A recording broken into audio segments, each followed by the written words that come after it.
그래서 삼손은 우리가 그동안 사사기 하면 떠오르는 인물 하면 딱 두 사람이 있어요. 보통 유치부부터 주일학교를 다니신 분들 딱 둘이죠. 하나는 기드온, 300용사와 기드온, 그 다음에 한 명 삼손, 영웅 힘센 삼손. 힘센 삼손의 대명사로서 사자를 단번에 찢어 죽인 삼손. 그래서 이제 영웅 삼손으로 이제 우리가 힘센 삼손 이런 사람으로 우리가 많이 각인되어 있어요. 근데 삼손의 이야기를 가만히 들여다보면 과연 삼손의 이야기 속에서는 삼손이 하나님의 말씀을 따라서 한다기보다는 뭔가 자기 멋대로 행동하는 것들이 상당히 많이 드러나서 이 삼손의 이야기를 자세히 설교를 하기는 그렇게 쉽지가 않아요. 왜냐하면 이곳에서 과연 하나님을 어떻게 찾아내고 이곳에서 과연 우리가 설교를 어떻게 해야 될 것인가를 고민해야 되는 부분들이 상당히 많이 있습니다. 그래서 삼손의 이야기는 영웅적인 이야기만 하다가 끝나거나 이제 그랬어요. 처음에 영웅 이야기로 해서 이제 각색이 돼서 이제 이야기가 되다가 상당히 많은 각색이 됐죠. 그 다음에 이제 삼손의 이야기는 상당히 매력적인 부분이 있는 게 그래서 오히려 성경 설교보다는 오페라라든지 삼손과 델릴라라든지 오페라라든지 아니면 영화라든지 이런 것들의 소재가 많이 되죠. 그림 이런 것들이 소재로 많이 사용이 되고 있어요. 왜냐하면 이제 델릴라라는 아주 매력적인 여인과의 사랑 그리고 비극 이런 식으로 해서 사람들 속에는 삼손 하면은 델릴라가 같이 오면서 아주 비극적인 사랑의 이야기로 이제 이야기가 되고 있고 또 많은 각색들이 되고 있습니다. 그러나 정작 교회 내에서 과연 삼손을 어떻게 바라볼 것이며 그 삼손의 자유분방한 행동 속에서 우리는 하나님, 그러니까 사사로서 이 사람을 어떻게 평가해야 될 것이고 하나님은 그때 무엇 하고 계셨는지 이런 고민들을 우리는 좀 하게 돼요. 그래서 이제 오늘 하고 다음 주에 이제 삼손에 대한 이야기들을 하면서 과연 우리가 교회 내에서 삼손을 어떻게 봐야 되고 어떻게 설교할 수 있을 것이며 그런 것들을 한번 고민해 보려고 합니다. 삼손의 이야기의 시작은 이제 불임한 한 여인에 대한 이야기로 시작을 하고 있습니다. 불임 여인 13장에 보시면 이제 불임한 여인이 하나가 나오는데 그 사람의 이름은 나오지 않습니다. 이전까지가 그러니까 사사기 내에서 여인들이 상당히 많이 등장을 하는데 어디서부터 이름이 없느냐 아비멜렉을 죽인 여인서부터 이제 이름이 없이 등장을 합니다. 그래서 아비멜렉을 맷돌로 쳐 죽인 여인의 이름도 등장하지 않고 이제 입다 딸의 이름도 등장하지 않았고 그 다음에 이제 오늘 나오는 그 삼손의 어머니의 이름도 등장하지 않습니다. 불임한 여인이 있고 마노아의 아내다라고만 표현이 되고 있습니다. 그래서 사사기 내에서는 앞부분에서는 여인들에게 이름이 주어지지만 뒷부분으로 가면 여성들의 이름이 전부 사라지는 그런 경향을 나타내고 있어요. 단 하나의 여자만 이름이 분명하게 나타납니다. 들릴라. 들릴라. 이 뒷부분에서 여성의 이름이 정확하게 드러난 것은 들릴라 한 명밖에 없습니다. 근데 이제 사사기 안에서 여성의 이름이 있다는 것과 이름이 없다는 것을 어떻게 해석을 해낼 수 있느냐 하면 이름이 없다는 것은 그만큼의 그 여성들에 대한 존중성이 떨어지는 좀 더 존중성이 떨어지고 그들의 가치라고 해야 될까요? 여성들의 인권 아니면 지위 이런 것들이 점점 낮아지고 있고 무시당하고 있다는 것들을 하나 반영하는 지표로 삼을 수가 있습니다. 왜냐하면 이제 앞부분에서보다 뒤쪽으로 갈수록 여성들의 지위가 점점 열악해지고 있고 죽임당하고 강간당하는 여성들이 이제 등장을 하게 됩니다. 그렇기 때문에 여성들의 무명성 또한 이름이 없어짐에 대한 것도 한번 살펴볼 필요는 있습니다. 이건 근데 마지막 날 할 겁니다. 어쨌든 왜냐하면 이제 마지막 날에 여성들에 대한 이야기가 상당히 끔찍한 여성들의 이야기들이 많이 등장을 하고 있기 때문에 한꺼번에 모아서 다 넣어볼까 합니다. 맨 처음에 다시 이스라엘 이제 프롤로그 앞부분에 있어요. 사사기는 전체적으로 프롤로그 부분하고 그다음에 처음 오신 분들을 위해서 제가 사사기 구조만 딱 설명을 드릴게요. 그 사사기 그 어떤 인물들에 대해서 설명을 할 때는 항상 그 프롤로그라는 부분이 있고, 그 다음에 메인 이야기가 있고, 그 다음에 이제 다시 에필로그가 있습니다. 이 프롤로그 이야기 속에는 무엇이 들어가냐면, 이스라엘이 다시 악을 행했고, 하나님께서 진노하셔서 이스라엘 백성들을 누구 손에 파셨고, 몇 년 동안 그들이 누구 손에서 괴롭힘을 당하다가 이스라엘 백성이 부르짖었다. 까지가 이제 여기까지 나오는 프롤로그 이야기 속에서 이제 그런 프롤로그 이야기 속에서 그런 그 어떤 형식, 사사기의 기본 형식이 이 안에 등장을 하게 됩니다. 그리고 이제 메인 이야기 속에서 무엇이 등장하냐면 메인 이야기 속에서 이제 이 사사가 어떤 구원 사역을 하는지에 대한 구원 이야기가 나와요. 다른 잡다한 이야기들은 별로 나오지는 않고요. 딱 여기서는 그 사사가 가장 중심적으로 행동했던 메인 이야기 한 편을 준비를 합니다. 그래서 그 결정적인 사건을 얘기를 하고 나서 이제 보통 이야기가 끝나는데, 긍정적인 사사인 경우에는 구원 이야기로 끝나고 있지만, 좀 부정적인 사사는 구원 이야기 플러스 개인 이야기가 등장을 합니다. 개인적으로 뭐 금을 모았다던가, 아니면 개인적 복수를 했다던가, 아니면 서원을 갚았다던가, 그다음에 지파 간에 분란 전쟁을 했다던가 하는 어떤 개인 플러스 개인 이야기들이 이 안에 들어가요. 근데 그 개인 이야기는 이 다 부정적인 이야기가 들어갑니다. 그러니까 구원 이야기에서 딱 끝나면 긍정적인 사사로 볼 수 있고요. 개인 이야기가 들어가는 순간 이 사사는 좀 부정적인 점을 같이 공유하는 그런 사사가 되겠습니다. 기도원 때부터 이게 들어가요. 드보라 이야기까지는 딱 구원 이야기에서 끝나고, 그 다음에 여기는 이제 플러스가 된 건 구원의 노래, 하나님께 대한 찬양이 플러스가 되는 반면, 다른 기도원이나 입다 같은 사사에게는 개인 이야기가 들어감으로써 왕같이 살았던 기드온의 모습, 그 다음에 내전으로 치닫게 된 입다의 모습, 이런 것들이 부정적으로 등장을 합니다. 그리고 나서 이제 메인 이야기가 다 끝나면 다시 에필로그가 나와요. 그래서 에필로그에서 무엇이 등장을 하느냐 하면 몇 년을 평화 다스렸고, 몇 년 다스렸고 죽었고 몇 년이 평화했다. 보통은 이제 뭐 몇 년 다스렸다는 보통 되게 길게 나옵니다. 근데 입다 같은 경우는 6년 아주 짧은 시간이었고, 평화 기간도 되게 짧게 나옵니다. 근데 기본적으로는 40년이에요. 40년 한 세대가 되게 한 사사가 지나면서 40년 한 세대는 그래도 하나님의 능력을 받고, 그 능력을 본 세대는 그래도 하나님을 믿었고, 하나님을 모르는 다음 세대가 등장하기 전까지는 하나님을 알았던 시기가 바로 이 40년이거든요. 그래서 40년. 요게 제일 길었던 사사는 누구냐 하면 80년 했던 에훗입니다. 에훗는 80년 동안이 평안했어요. 그만큼 에훗의 능력과 무용에 대해서는 이스라엘 백성들 안에서 상당히 오랫동안 회자가 됐고 그랬던 것 같아요. 에훗 하니까 누구지? 하시는 분도 계시겠지만, 왜냐하면 그만큼 에훗은 설교가 되어 있지 않은 인물이에요. 왼손잡이 에훗이라는 인물이 있습니다. 그만큼 이래서 이제 우리 40년이라는 기본적인 시간들이 등장을 하고 나서 이제 또다시 이제 이 이야기는 어디로 다시 등장을 하느냐 하면 이렇게 다시 프롤로그로 들어가죠. 그래서 이제 사사기 전체 구조를 뭐라고 하냐면 순환적 구조라고 얘기해요. 이렇게 왜냐하면 다시 평화로웠다가 다시 이스라엘이 하나님 목전에서 악을 행했다. 그래서 다시라는 표현을 쓰고 있거든요. 그래서 이제 사사기 전체의 구조를 순환적 구조라고 설명을 하고 있습니다. 그 마찬가지로 이제 13장으로 딱 들어오게 되면 다시 이스라엘 자손이 다시 여호와 목전에 악을 행하였으므로 여호와께서 그들을 40년 동안 블레셋 사람의 손에 넘겨주시니라 하면서 이제 넘겨주셨는데 여기까지는 이제 일반 형태하고 동일합니다. 근데 여기서 이제 프롤로그에서부터 어긋나요. 삼손 이야기는. 다른 그 이야기하고 조금씩 어긋나는데 상당히 많이 어긋나요. 삼손 이야기는. 근데 제일 먼저 어긋나는 부분이 프롤로그입니다.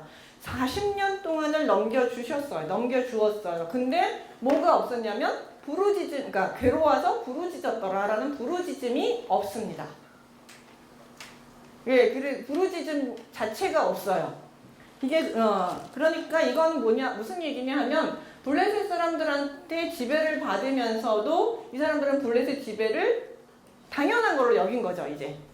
40년 동안 지배를 받으면서 블레셋이 자신들을 지배하는 것에 대해서 더 이상 저항을 해야겠다거나 싸워서 이겨야겠다거나 저들을 몰아내고 우리가 이 가나안 땅을 다 차지를 해야겠다거나 하는 의식이 없이 그냥 같이 사는, 저들이 우리를 지배해도 그것이 너무나도 당연한 그런 상황으로 인식하고 받아들여서 더 이상의 저항이 없었어요. 평화로운 건 아니지만 어쨌든 그들에게 그 상태에 수긍하면서 살았다는 걸 의미해요. 그게 더 강화가 되는 건 나중에 이 삼손이 사고를 치니까 이걸 싫어하는 사람이 누구냐면 유다 지파가 싫어합니다. 그걸 보면 거기서도 왜 지금 우리가 블레셋이 다스리는 거 너는 모르느냐, 너 왜 이렇게 사고 치고 다니느냐 하면서 오히려 유다 지파가 삼손을 에 대해서 불평을 하고 있는 모습들을 우리가 발견을 할 수 있습니다. 그만큼 여기는 이제 더 이상의 하나님도 찾지 않고, 그러니까 더 이상 구원을 받아야겠다는 의식 자체가 없기 때문에 이들과 사는 것이 너무 편안한 건 아닌데 뭐라 그럴까요? 그냥 사는 것을 그냥 받아들였기 때문에 더 이상 하나님을 부르지도 않습니다. 그래서 부르짖음도 없어요. 하나님에 대한 부르짖음이 전혀 나타나고 이렇게 괴로워했다라는 표현도 없고 부르짖지도 않았고, 그래서 하나님에 대한 부르짖음이 여기서 등장하고 있지 않습니다. 하나님을 어떻게 보면 철저히 잊어버린 세대가 됐죠. 하나님에 대해서 더 이상 그냥 그 사회 속에서 그냥 다 익숙해졌어요. 그러니까 부르짖는 것이 그래도 건강한 겁니다. 부르짖는 것이 그나마 건강하고 이처럼 부르짖지도 않는 사회는 참 어려운 사회가 됩니다. 그러니까 이런 사회 속에서 지금 하나님이 부르짖지도 않았는데 이번에는 하나님이 먼저 사사를 하나 세우세요. 그게 누구냐면 삼손입니다. 이전에 입다의 이야기 속에서는 이스라엘 백성들이 괴로워서 부르짖어요. 하나님께 막 부르짖는데 하나님께서 세울까 말까를 고민해 주셔요. 얘네들은 내가 맨날 세워봤자 또 딴짓하니까 세워줄까 말까를 고민하고 계셨어요. 근데도 이스라엘 백성들이 하나님 저희들을 불쌍히 여겨주십시오 막 회개하고 이러니까 하나님이 막 고민하시다가 이스라엘 백성들이 입다를 딱 데리고 와서 하나님 입다는 어떻겠습니까? 라고 말씀을 드렸을 때 하나님이 오케이 하는 그런 구조를 가지고 있습니다. 그러니까 이스라엘 백성의 상태는 입다 때가 조금 더 낫습니다. 뭐 그때도 별로 좋은 건 아니었지만 그럼에도 불구하고 입다 상태 그때는 하나님께 좀 더 뭔가를 구하려고 했고 도움을 원했고 좀 더 적극적으로 회개라는 행동들을 했고 자신들이 살사를 뽑기 위해서 좀 더 하나님의 인정을 받기 위해서 노력했던 모습들이 등장을 합니다. 그러나 삼손으로 넘어가게 되면 아무런 행동을 하지 않습니다. 그렇기 때문에 하나님께서 그냥 먼저 사사를 하나 세워주세요. 그게 바로 삼손입니다. 삼손은 소라 땅 단지파 출신이에요. 단지파 중에서 마누아라는 사람이 있고 그의 아내가 임신하지 못함으로 출산하지 못하였다라는 건데, 임신하지 못해서 출산하지 못했다는 것은 이 문제가 마누아에게 있는 것이 아니라 이 마누아 아내에게 있었다는 것을 보통 표현을 하고 있습니다. 그러니까 불임이에요. 불임으로 있었는데 여호와의 사자가 그 여인에게 나타나서 이르시되 보라 내가 본래 임신하지 못함으로 출산하지 못했으니 이제 임신하여 아들을 낳으리라. 그러면서 네 상태가 이제 완전히 역전될 것이다 라고 하나님의 여호와의 사자가 얘기를 해줍니다. 그러면서 조건을 하나 달고 있어요. 그러므로 너는 삼가 포도주와 독주를 마시지 말며 어떤 부정한 것도 먹지 말라. 왜냐하면 임신한 아들을 낳으리니 그 머리에는 또 삭도를 대면은 안 된다. 그 이유가 나오죠. 왜냐? 나실인이다. 하나님께 바쳐진 나실인이기 때문에 태어나면서부터 그 아이는 태어나면서부터가 아니라 태에서부터예요. 뱃속에서부터. 여기 태에서 나옴으로부터라고 표현되어 있지만 실제적으로는 뱃속에서부터 그는 나실인이 되기 때문에 그리고 나실인이기 때문에 그는 이러이러한 규례들을 지켜야 한다라고 명령하고 계시고, 또 하나는 그러면 그 사람의 그럼 왜 나실인이 되느냐? 그는 이스라엘을 블레셋 사람의 손에서 구원을 시작할 자, 구원자이기가 될 것이다 라는 이걸 뭐라고 하냐, 수태고지라고 보통 얘기를 합니다. 임신을 이야기해준다 그래서 수태고지라고 얘기하는데, 여호와의 사자가 마노아의 아내에게 이제 수태고지를 하는 것이죠. 마노아의 아내가 여기서 이제 나실인 규례는 원래 이렇게 평생을 하는 경우는 없습니다. 나시린 규례는 원래 레이기에 따르면 시간을 정해놔요. 언제부터 언제까지 이제 이렇게 내가 한 달이면 한 달, 두 달이면 두 달 서원을 합니다. 그래서 그 사이에 내가 나시린 서원을 하면 그 사이에는 포도주나 독주를 마시지 않습니다. 그리고 포도주나 독주를 마시지 않고 부정한 것을 만지지도 않습니다. 만약에 부지간에 내가 시체라든지 시체를 만졌다던가 부정한 사람을 손을 내서 내가 부정이 됐으면 내가 한 달을 예를 들어서 나시린이 되겠다고 서약을 했는데 한 20일쯤 됐는데 부정한 걸 만졌어요. 그렇게 되면 깨진 겁니다. 내가 부정한 상태가 돼서 하나님께 드린 나시린 약속이 깨진 걸로 간주를 하고 머리를 밀어요. 그 표로. 그러니까 머리를 깎는다는 의미는 나시린 약속이 깨졌습니다 라는 표식이에요. 그러니까, 그래서 머리를 밀고 20일 동안 이것은 전부 무로 돌아가고 다시 그때부터 시작해가지고 30일을 다시 합니다. 이게 이제 원래 나시린 규약의 그러니까 레위기에서 설명하고 있는 나시린 규약이에요. 근데 이 삼손에 대해서는 그러니까 뱃속에서부터 나실인이라고 얘기해요. 그래서 이 규약이 그래서 엄마에게 너는 포도주와 독주와 부정한 것을 먹지 말고 만지지 말라고 얘기를 하고 있어요. 왜냐하면 뱃속에서부터 얘는 나실인이기 때문에 엄마가 먹는 것이 얘한테 영향을 끼친다는 거죠. 그래서 엄마가 먹으면 안 돼요. 엄마가 먹는 포도주를 아기가 먹는 것으로 간주를 하기 때문에 그렇습니다.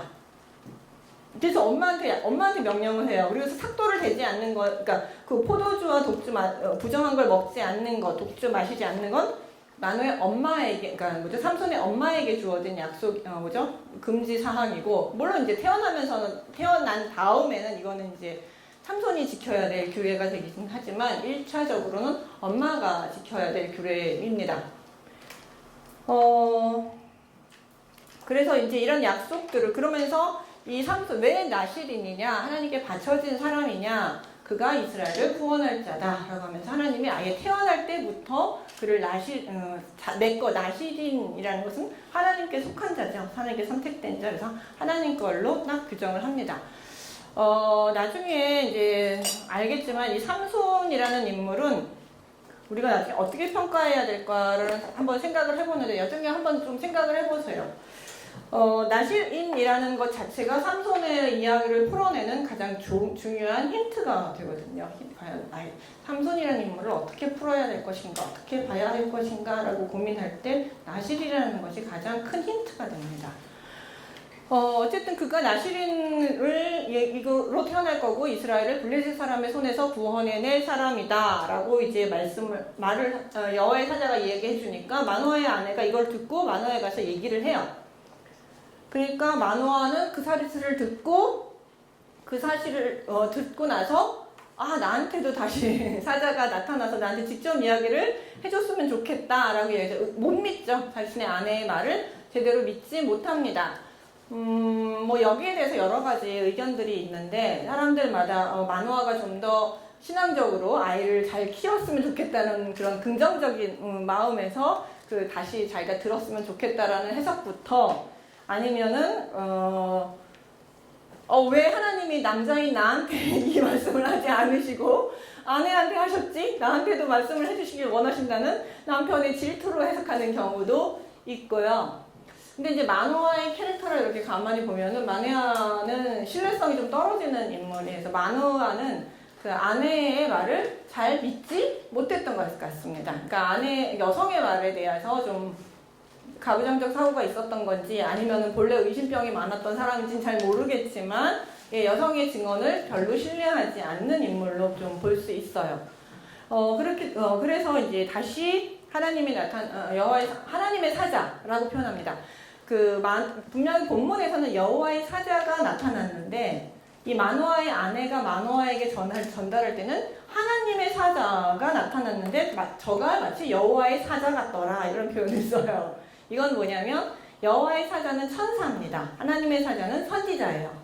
그러니까 지금 나타나기는 천사가 나타났는데 인식하기로는 선지자로 인식을 했습니다. 이거 지난번에도 이런 인식의 불일치가 있었죠. 기드온의 이야기 속에서도 보면 여호와의 사자가 나타났는데 기드온은 그게 하나님의 사자, 선지자인 줄 알았어요. 그래서 뭐 먹을 걸 대접한다, 어쩐다 저쩐다 했다가 갑자기 그 불을 내리고 확 사라지는 그 모습을 보면서 야 이제 나 죽었구나, 하나님을 봤으니 죽었다, 이제 뭐 이러면서 되게 슬퍼해서 다시 여호와의 사자가 나타나서 안 죽는다 이런 말을 했던 사건이 있습니다. 그 사건이 여기서 또다시 그대로 반복이 되고 있어요.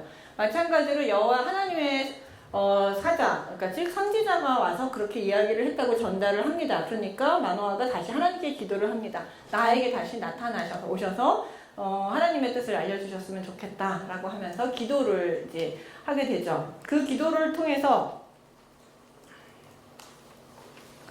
근데 기도를 하는데 그 기도에 대해서 하나님께서 응답을 해주십니다. 그래서 다시 여호와의 사자를 보내주세요. 근데 요번에도 또다시 마노아의 아내에게 보내주십니다. 그러니까 마노아가 없는 상황에서 보시면 뭐라고 얘기를 하느냐 하면 9절에 하나님이 마노아의 목소리를 들으시니라 여인이 밭에 앉았을 때 하나님의 사자가 다시 그에게 임하였으나 그의 남편 마노아는 함께 있지 아니하더라. 그래서 또다시 마노아 남편이 없는 상태에서 마노아 아내에게만 나타나고 계셔요. 지금 이런 걸 보면은 하나님께서는 누가 더 중요한 인물로 여기고 계시느냐 하면 마노아의 아내가 지금 이 하나님께서 보내신 삼손과의 관계 속에서는 마노아의 아내가 더 중심적인 인물이라는 것을 알 수 있어요. 그러니까 다급히 불러요. 남편을 불러서 그 하나님의 사자가 다시 왔다, 내게 나타났다, 그러니까 빨리 오라고 얘기를 해요. 그래서 마노아가 아내를 따라가서 그 사람에게 묻되 당신이 이 여인에게 말씀하신 그 사람이니까 하니까 내가 그다 한마디로 내가 그러다 하면서 물어봐요. 이 아이를 내가 어떻게 기르면 좋겠습니까? 12절에 이 아이를 어떻게 기르면 우리가 그에게 어떻게 행하리까?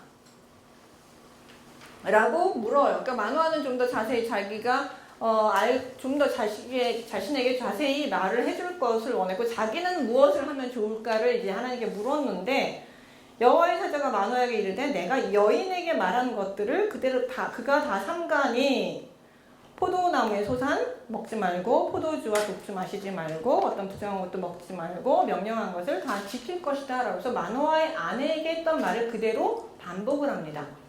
그러니까 나실인으로서 아버지로서의 역할은 전혀 주어지지 않고 그냥 어머니에게 주어졌던 이야기들을 다시 한번 반복을 하고 있는 것이죠. 예, 그러면서 그러니까 이런 걸 보면은 굳이 마노아가 안 불러도 되는 거였죠. 자신이 그러니까 아버지로서의 역할이 여기서 참 미미하다는 것을 여기서 볼 수 있어요. 그런데 그러면서 마노아가 여호와의 사자에게 뭐라고 하냐, 여기서 머물러서 우리가 좀 음식을 준비하고 할 테니까 식사를 좀 하고 가십시오 라고 얘기를 해요. 그래서 여호와의 사자가 이르되 나는 머물겠지만 음식은 먹지 않겠다. 대신에 뭘 드려라? 번제를 준비하려거든 마땅히 여호와께 드려야 된다 라고 말합니다. 지금 이게 의식이 다르죠. 여기서도 지금 의식의 불일치가 지식의 불일치가 나타나는데 마노아는 선지자인 줄 알고 지금 음식 대접, 좋은 말씀을 해주셨잖아요. 그러니까는 식사 대접이라도 좀 거하게 함께 대접하겠습니다라고 말을 했는데 여호와의 사자는 천사잖아요. 그 식사는 내가 받을 것이 아니라 뭐예요? 번제로 여호와께 드려야 된다. 이제 이런 얘기를 하는 것이죠. 그러니까 서로 지금 서로 말을 하는데 서로 지금 지식의 차이가 있기 때문에 서로 다른 말을 하고 있죠. 근데 여호와의 사자인 줄 알지 못하기 때문에 밥 먹겠다. 아니면 사양을 하지만 여호와에 대한 신앙이 참 좋은 선지자구나 하면서 빨리 이제 음식을 준비하러 가려고 합니다. 근데 마노아가 먼저 물어요. 여호와의 사자에게 이름을 물어요. 뭐라고 해요? 당신의 이름이 무엇입니까? 당신의 말씀이 이루어질 때 우리가 당신을 존귀하게 여기리이다 라고 얘기해요. 이 얘기는 뭐냐면 당신 이름이 뭐냐고 물으면서 당신의 이름을 존귀하게 여기겠습니다. 그러니까 즉 정말 당신의 말대로 우리에게 아들이 태어나면 어느 선지자 되게 용하더라 라고 당신의 이름을 널리 아니 그 선지자가 말하는 건 정말로 정확하게 응하더라 하면서 이제 그 선지자의 이름을 널리 알려주겠다. 그 사람을 되게 존경하겠다. 뭐 존귀하게 여기겠다. 존경하겠습니다. 당신의 이름을 높여드리겠습니다. 이런 뜻이에요. 그러니까 하나님이 없죠. 선지자의 이름을 높여드리게 여호와께 감사를 드리겠다는 것을 위해서 이름을 알려달라고 얘기하는 것이 아니라 당신의 명성을 널리 알려주고 내가 당신을 존경하겠습니다 라는 의미로 지금 이름을 알려달라고 얘기를 해요. 근데 지금 아이를 주는 거는 누가 주시는 거예요? 하나님이 주시는 것이죠. 네, 그러니까 여기서도 만화가 계속 보는 게 계속 뭘 못 보냐면 뒤에 하나님을 못 보고 여기 이제 요 중간에 있는 그 사자 여호와의 사자만을 보고 있어요. 여호와의 사자를 통해서 이 만호아는 여기까지만 시선이 가지 여기까지가 시선이 안 가져요. 여기까지가 시선이 딱 여기서 머물고 있는 모습을 볼 수 있습니다.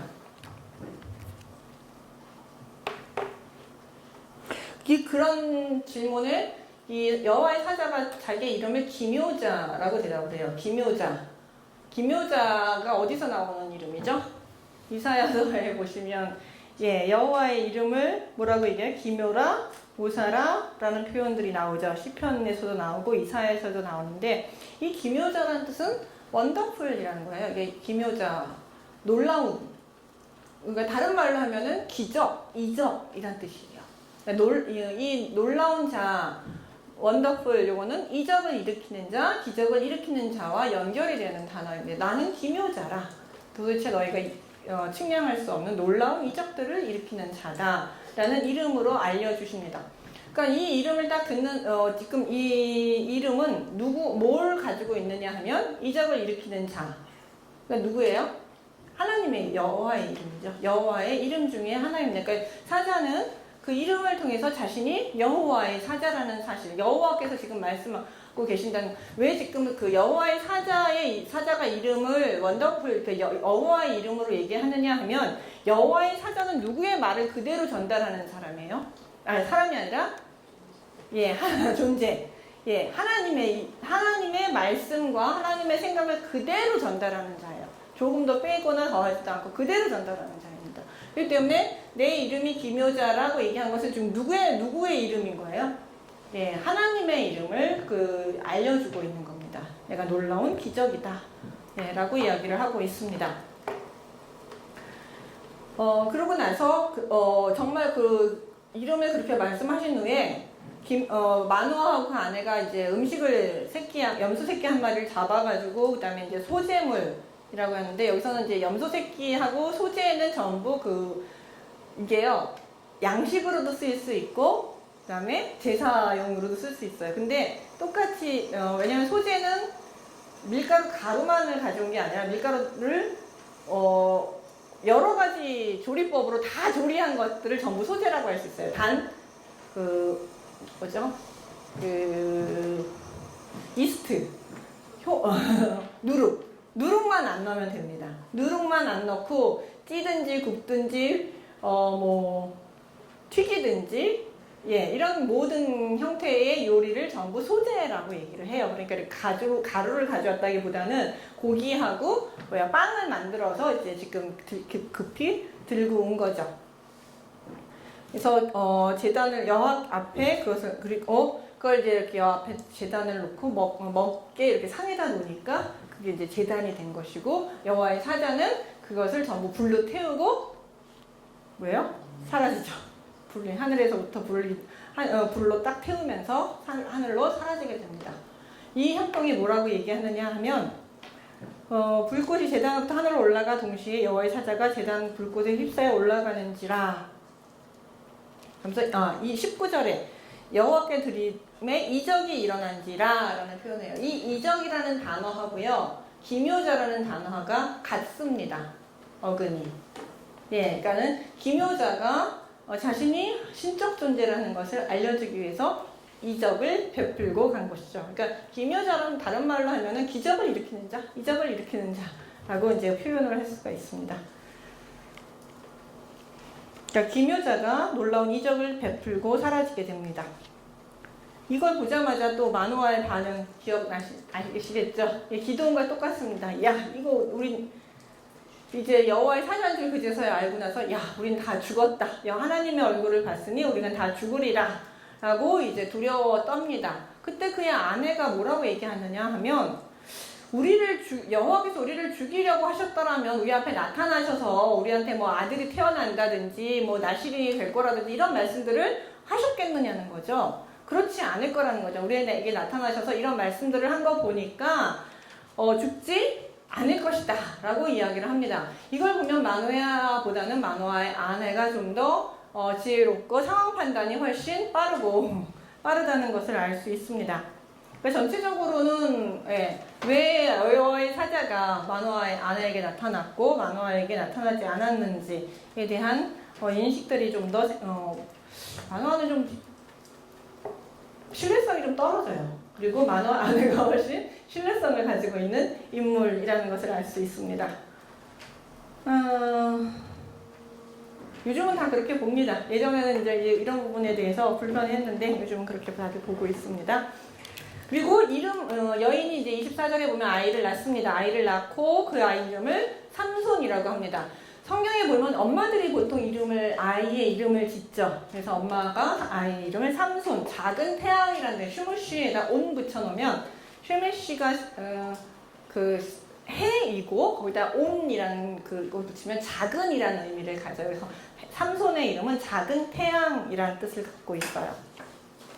어쨌든 이렇게 해서 이제 아이는 태어났고 그 아이에게는 여호와께서 복을 주십니다. 여호와께서 그에게 복을 주신다라는 얘기는 여호와께서 그 아이가 자라는 동안 계속 함께 하셨어요.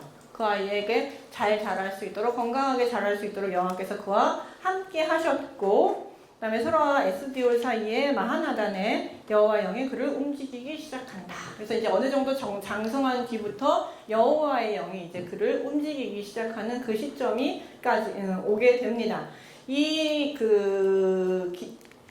단지파는요, 이스라엘이 있으면 단지파는 이쪽 좀 가운데쯤에 있었어요. 그러니까 유다가 여기 있고 유다 옆에 단지파가 있었고 이쪽이 블레셋입니다. 너무 조그맣게 그렸나 보네요. 좀 더 큼직하게 그릴걸.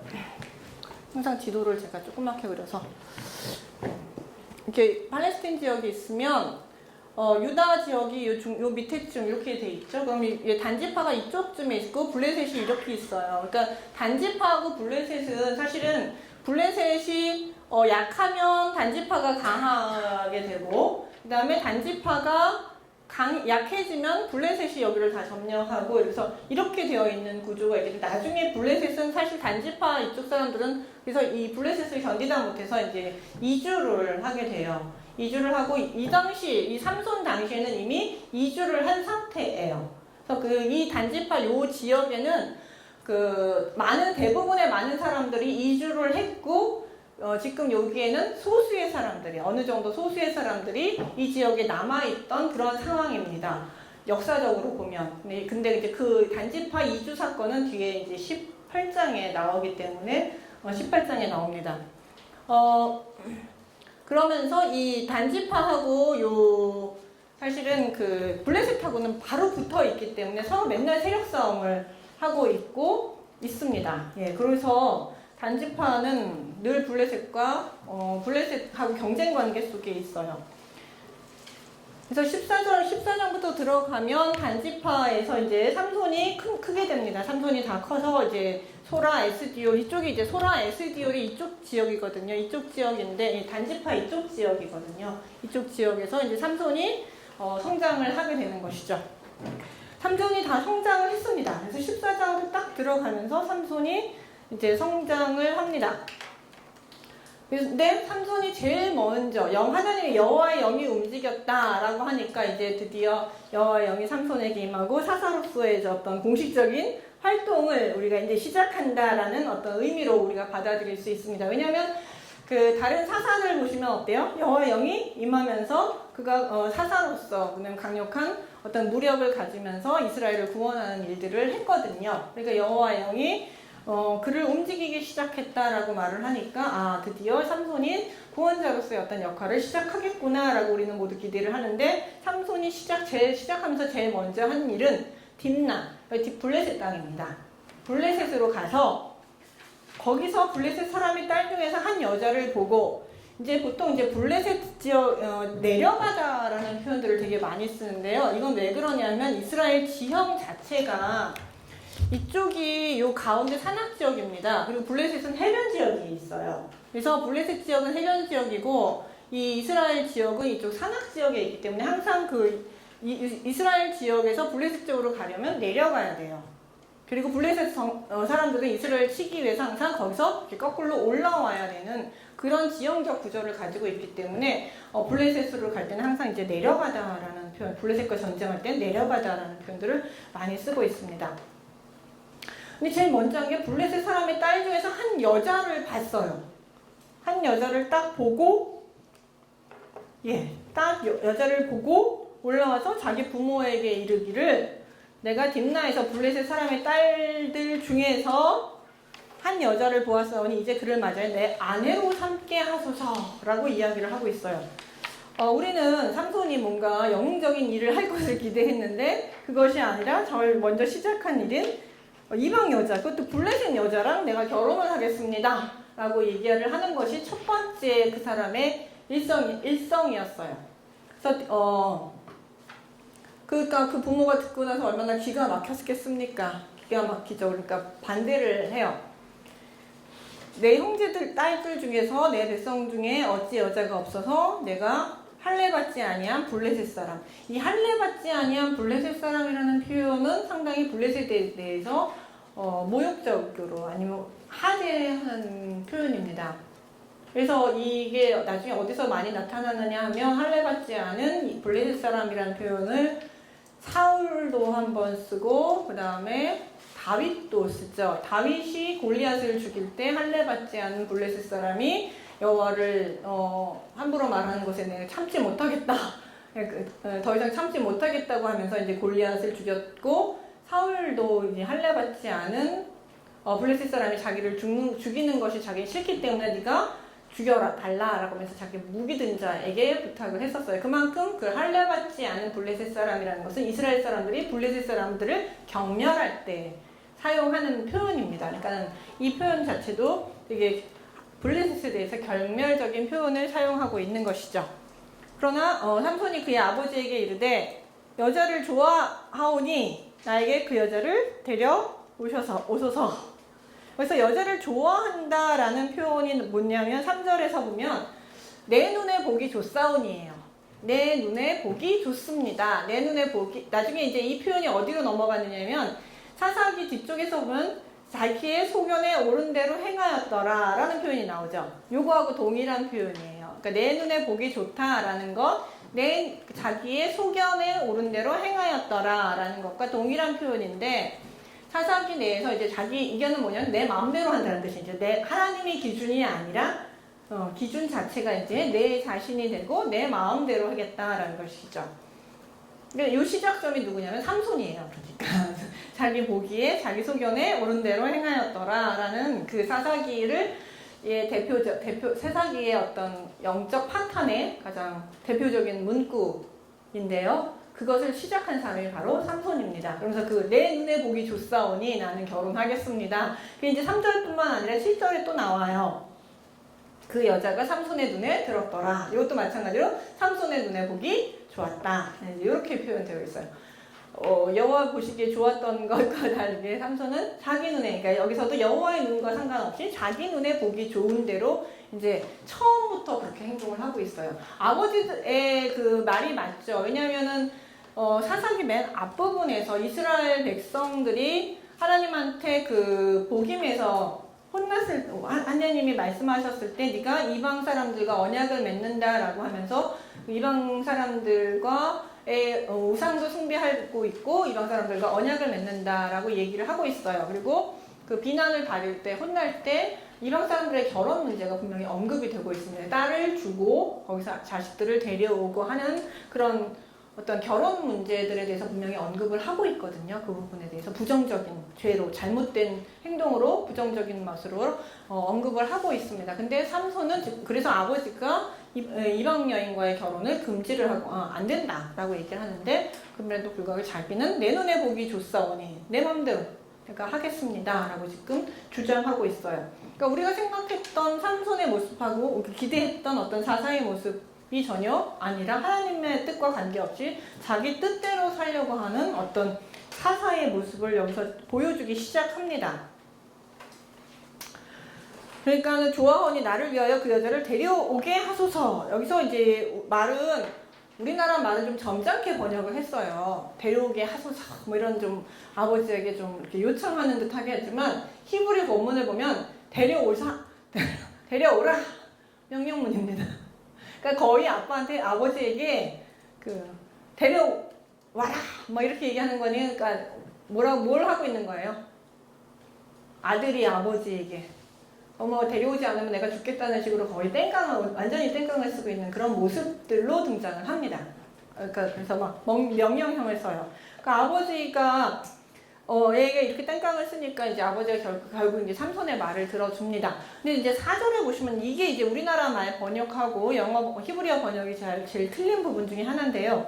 그때 이스라엘 사람이 블레셋 사람이 이스라엘을 다스린 까닭에 삼손이 틈을 타서 블레셋 사람을 치려함이었으나 그의 부모는 이 일이 여호와께로부터 나온 것인 줄 알지 못하였더라 라고 얘기하고 있는데요. 요거는 삼손이 주어가 아닙니다. 요건 번역이 완전히 잘못됐어요. 주어가 여호와입니다. 그러니까 왜냐하면 히브리어에서 여기서 그는이라는 주어가 그라고 주어가 나오거든요. 그러니까는 우리나라 말 번역에서는 삼손이라고 해서 이제 번역을 했지만 그 문맥 전체로 봤을 때는 여호와께서 틈을 타서 블레셋 사람을 치려 함이었으나 그의 부모는 이 일이 여호와께로부터 나온 줄 알지 못하였다. 이렇게 번역을 해야지 정확한 번역입니다. 삼손은 사실 아무 생각이 없습니다. 왜 이렇게 번역을 할 수밖에 없었느냐 하면 삼손의 행동을 정당화시키기 위해서는 삼손이 일부러 블레셋 여자애가 결혼을 계획을 하고 이렇게 해서 분란을 만들어서 블레셋과 싸워서 이스라엘을 구원하는 그런 일들을 계획한 것으로 그려야 삼손이 영웅적으로 그려져요.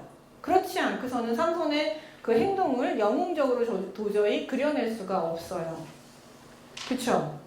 예, 여태까지 사사기를 이렇게 해석하는 역사 속에서 그러니까 사사들을 영웅적으로 해석하던 시기가 있었는데, 그 시기에 삼손을 해석하려면 그걸 했을 때는 삼손이 이런 것들을 계획했다라고 말하지 않으면 삼손의 행동을 도저히 사사로서의 행동으로 해석할 방법이 없기 때문에 주어를 삼손으로 넣습니다. 그렇지만 대부분의 많은 번역과 그 다음에 이제 히브리어 번역으로 보면은 여호와입니다. 그래서 지금은 다 여호와로 번역해서 이 부분은 지금 성서공에서 고쳐야 합니다.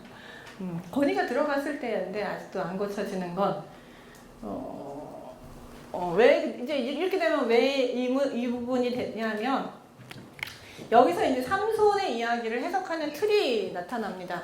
삼손은 아무런 생각이 없어요. 그냥 딥나 여인과 결혼하고 싶은 생각밖에 없습니다. 근데 여호와는 그런 삼손을 이용해서 뭘 하려고 하느냐 하면 블레셋을 치려고 하십니다. 그러니까 지금 삼손의 계획과 하나님의 계획이 다르죠. 삼손은 딥나 여인과 결혼하고 싶은 것이 삼손의 생각이에요.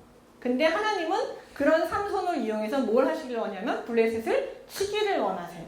그래서 삼손과 하나님과의 계획이 지금 다릅니다. 그래서 삼손은 계속 자기가 하고 싶은 대로 가요. 사실은 삼손은 계속 자기가 하고 싶은 대로 계속 가고 있어요. 그래서 자기 눈에 보기 좋은 대로 행동하는 모습을 보이는데, 하나님께서는 그럼 이 삼손을 그냥 두시느냐 하면 이 삼손을 이용해서 하나님은 또 하나님의 일을 계속 하나가십니다. 하나님의 일이 뭐냐면 이스라엘을 구원하시는 일이에요. 그래서 삼손은 자기가 하고 싶은 대로 계속 자신의 일을 해나가지만, 하나님께서는 이 삼손을 통해서 하나님의 계획은 이스라엘 구원이거든요. 이 이스라엘을 구원한다는 이 목적들을 이 삼손을 통해서 계속 이루어 나가셔요. 그렇기 때문에 삼손의 이야기 속에서는 두 의지가 나타납니다. 자기가 하고 싶은 대로 하고 싶은 삼손의 의지와 그런 삼손을 통해서 계속 하나님의 일을 하시려는 하나님의 의지가 따로 나타나요. 이게 참 이래서 비극입니다. 사실 그래서 이제 삼손의 그 계획들이 항상 어그러집니다. 이게 이제 삼손의 이야기 속에서 가장 비극적인 요소예요. 그리고 절대 지도자, 그래서 이제 삼손이 가장 비극적인 지도자가 될 수밖에 없는 것이 인간이 하나님의 의지에 맞춰야 되는데 하나님의 의지에 맞추지 못하고 자기 멋대로 사니까 하나님은 계속 이들을 데리고 이 의지를 계속 이용해서 블레셋을 계속 치고 계시고 하나님의 의지가 꺾일 수는 없습니다. 그러니까 하나님의 의지와 삼손의 의지가 부딪히면서 삼손은 삼손대로 가고 하나님은 그런 삼손을 이용해서 하나님의 의지대로 이스라엘을 구원하는 역사들을 계속 이루어 나가십니다. 그게 삼손 이야기의 핵심이에요.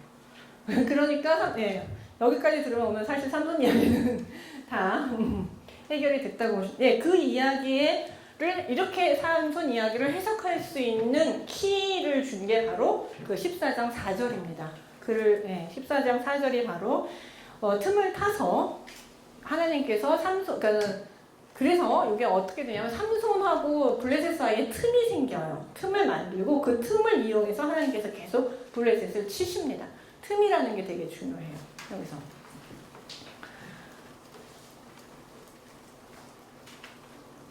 그래, 어쨌든 5절로 넘어가면, 요번에 이제 전체적인, 이 삼손 이야기를 해석하는 전체적인 그림을 이제 화자가 우리에게 설명을 해주면서 다시 삼손 이야기로 넘어갑니다. 그러니까 4절은 되게 중요한 핵심 포인트죠. 화자가 삼손 이야기는 이런 관점에서 봐라. 라고 이제 우리에게 미리 알려주고 있어요. 그 5절로 들어가면 다시 이야기가 진행이 됩니다. 그러니까 4절 이야기는 그냥 이렇게 뚫고 들어온 이야기예요. 뚫고 우리 들어와서 이제 이야기를 5절부터 다시 삼손의 부모와 함께 결국 딥나로 갑니다. 결국 누가 졌어요? 아버지가 졌어요. 아버지가 져서 삼손의 그런 그 강요를 이길 수가 없었고, 같이 아버지가 딥나로 갑니다. 삼손과 딥나로 가게 됩니다. 부모가. 그랬는데 딥나에 가는 중에 포도원에 이르렀는데 젊은 사자가 그를 보고 소리를 지릅니다. 사자가 갑자기 느닷없이 고대 사회는 사자가 꽤 많았다고 합니다. 그래서 사자 사냥하는 법들이 좀 나오는데 사자가 갑자기 나타났어요. 그런데 이때에 여호와 영이 6절에 삼손에게 강하게 임하니, 여기서 강하게 임한다는 것은 거의 러쉬입니다. 그냥 확 사로잡히는 것이죠. 그러고 나서 그가 손에 아무것도 없이 그 사자를 염소새끼 찢는 것 같이 찢었으니 그가 자기가 행한 일을 부모에게 아니하였더라. 포도밭 자기 먼저 아마 앞으로 갔든지 뒤로 갔든지 삼손이 먼저 가고 더 늦게 왔는지 모르겠지만 어쨌든 갑자기 자기 앞에 사자가 나타났고 여호와 영이 확 임하니까 그 사자를 그냥 손으로 잡아서 확 찢은 거죠. 그럼 사자를 손으로 탁 잡아가지고 확 찢는다. 이게 상상이 가십니까? 이 장면이 왜 나타나느냐 하면 두 가지 기능이 있어요. 하나는 삼손의 능력이 얼만큼 뛰어난가를 보여주는 장면입니다. 여호와의 영이 임했을 때 삼손의 그 무력은 인간이 상상할 수 있는 것 이상이라는 것을 여기서 보여주고 있어요. 사자를 맨손으로 찢는 사람은 요거하고 비슷한 헤라클레스인가요? 그리스 신화에 나오는 헤라클레스 같은 신화적 인물들이나 가능한 일이지, 인간에 있어서 가능한 일이 아닙니다. 제가 어저께 사무엘서에 이제 다윗의 30명의 용사들 이야기가 쭉 나오는데, 그중 30명, 보면 30명의 용사들이 3명, 뛰어난 사람 첫 번째 3명, 그 다음에 두 번째 뛰어난 사람 3명, 그 다음에 나머지 30명 이렇게 나와요. 그 중에서 이제 두 번째 뛰어난 사람 중에서 한 사람 이름은 갑자기 생각이 안 나는데 그 사람이 하나 있는데 그 사람의 그 업적이 뭐냐면 사자 잡은 거예요. 근데 사자 잡았는데 이 삼손하고는 비교도 안 돼요. 뛰어난 업적이라고 기록됐는데 사자 잡은 이야기인데 어떻게 했느냐면 그 산길에 웅덩이를 파놓는데요. 웅덩이를 파놓고 거기다 그물을 이렇게 얼기설기 놓는답니다. 그러면 사람들이 몰아서 사자를 몰아요. 그래서 굴 속으로 떨어뜨리면 그때 이제 사람이 내려가서 창이나 칼을 들고 내려가서 사자를 죽이면 그게 보통 이제 사자 사냥법이라고 얘기를 해요. 거기 나옵니다. 그 웅덩이에 들어가서 사자를 잡았더라 하면서 이제 놀라운 무용을 나타내는데, 그러니까 이거 하는데 얼마나 힘들겠어요. 그런데도 어쨌든 그물에서 버둥거리고 있는 사자를 창으로 찌르는 것 자체도 뭐예요? 엄청난 업적으로 그 기록이 되어 있습니다. 그것과 비교했을 때 이 삼손은 맨손으로 사자를 찌르는 거는 뭐 거의 비교할 수 없는 인간의 힘이 아닙니다. 그러니까 이 얘기는 삼손은 이렇게 어마어마한 능력을 하나님께서 주셨다라는 것을 우리에게 알려주고 있어요. 그 다음에 또 하나는 이 이야기가, 사자를 죽인 이야기가 생각지도 못한 이야기, 그러니까 전체적인 삼손 이야기 속에서 그 틈을 만드는 요소가 됩니다. 전혀 생각지도 못한 틈을 만들게 됩니다. 그래서 삼손이 이제 그리고 나서 이제 이건 그냥 우연히 지나간 에피소드였어요. 전혀 아무 상관없는 에피소드로 지나가는 줄 알았는데, 이게 7절에 상당히 재밌게 이제 이야기가 진행이 됩니다. 그가 내려가서 여자와 말하니 그 여자가 삼손의 눈에 들었더라. 너무 역시 말해보니까 더 좋아요. 보기만 해도 좋았는데 말해보니까 더 좋았습니다. 그래서 결국 그 여자를 아내로 맞이하기 위해서 갑니다. 잘 가다가 갑자기 궁금해졌어요. 내가 죽인 사자가 어떻게 되었는지 갑자기 궁금증이 나서 자기가 죽인 사자에게 가봅니다. 죽음을 본 중 사자의 몸에서 벌떼와 꿀이 있었어요. 근데 이게 사실은 그 나시린에게 있어서 적절한 행동이 아니죠. 나시린은 뭘 멀리 해야 돼요? 부정한 것. 부정한 것 중에 대표적인 것이 시체예요. 네, 그러니까 이거는 사실은 시체를 보거나 만지기 위해서 하는 행동은 나시린으로서 상당히 부적절한 행동입니다. 근데 삼손은 나시린으로서의 어떤 그 인식 자체가 좀 낮았던 것 같아요. 그래서 보니까 꿀이 있어요. 이거 웬 꿀이야? 하면서 그거를 손으로 찍어서 먹어요. 그러니까 지금 뭐예요? 부정한 것에 있는 것도 부정하죠. 사자가 시체이기 때문에 부정하고, 거기에서 난 꿀도 여전히 부정합니다. 부정은 오염이 됩니다. 이렇게 같이 접촉하면 오염이 돼서 부정한 겁니다. 근데 그거를 아무 생각 없이 찍어서 딱 먹어요. 그리고 떠다가 먹습니다. 그리고 그걸 뭐예요? 부모님한테도 드려요. 어디서 났는지 말도 안 해요. 그리고 그러니까 이 삼손은 지금 이게 부정하냐 안 부정하냐는 전혀 생각을 하지 않고, 내 입에 맛있으니까 그걸로 괜찮습니다. 오케이요. 나 정말 야, 운도 좋다. 야, 어떻게 내가 죽인 사자에 이렇게 우연히 꿀이 나지? 이러면서 맛있다. 그러고 먹고 있습니다. 그래서 자신이 지켜야 할 정, 부정, 이런 음식법들에 대해서 전혀 생각하고 있지 않은 모습을 보여줘요.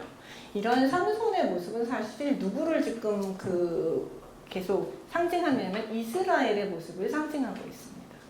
제가 삼손을 어떻게 해석해야 될 것인가 라고 얘기하지만, 삼손의 이런 모습을 이스라엘, 하나님께서 특별히 선택하신 이스라엘의 모습을 대표하고 있고 상징하고 있는 인물이 바로 삼손이라고 할 수 있어요. 아까 제가 그랬죠. 이스라엘은 특별히 하나님께서 삼손을 나시네르로 선택하셨는데, 이스라엘 백성은 하나님께서 특별히 자신의 거룩한 백성으로 선택하셨잖아요. 그쵸? 많은 민족 중에서 너희는 내 거룩한 백성이다. 너는 내 보물이다. 너는 내 거룩한 백성이다. 제사장 나라라 하면서 선택하셨고, 그 선택의 결과로 시내산에서 언약을 맺으면서 하나님께서 그 말씀을 하셨거든요. 그러니까 그 특별한 나시린이라는 의미 자체는 특별한 내 선택권, 내 백성이다 라는 것과 바로 연결이 됩니다.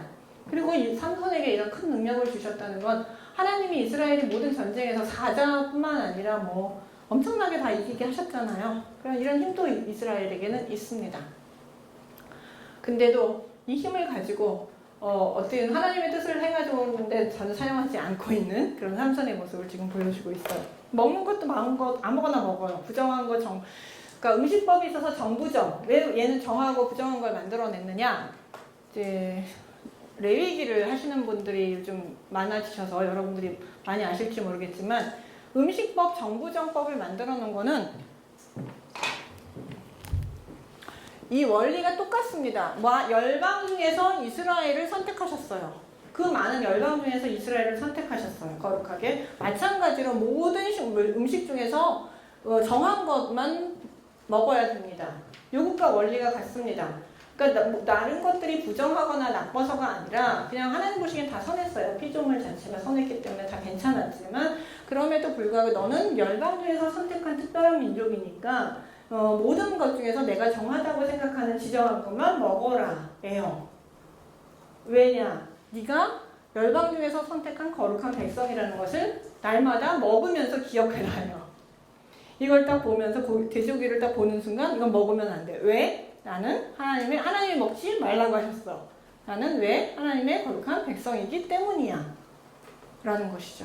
음식만큼, 먹는 것만큼 그 자신의 거룩함, 자신의 아이덴티티를 나타내는 것이 많지 않습니다. 지금도 보면 각 종교마다, 각 지역마다, 각 곳에마다 먹는 것이 다 다르잖아요. 네, 그런 자신의 아이덴티티를 그 정부정법, 음식의 정부정법을 가지고 이스라엘 백성의 어떤 아이덴티티를 나타낸 것이거든요. 그렇기 때문에 왜 부정한 것들을 먹지 말아야 되는지 그거는 자신의 아이덴티티를 나타내는 거기 때문인데 삼손이 나실임에도 불구하고 부정한 음식을 먹는다는 것은 자신이 나실임이라는 의식이 거의 없다라는 것. 예, 자신이 조심해야 된다는 것을 거의 생각하고 있지 못하다는 것을 의미하는 것이죠. 그래서 먹어요. 그리고 나서 이제 결국은 10절에 보시면 결혼을 합니다.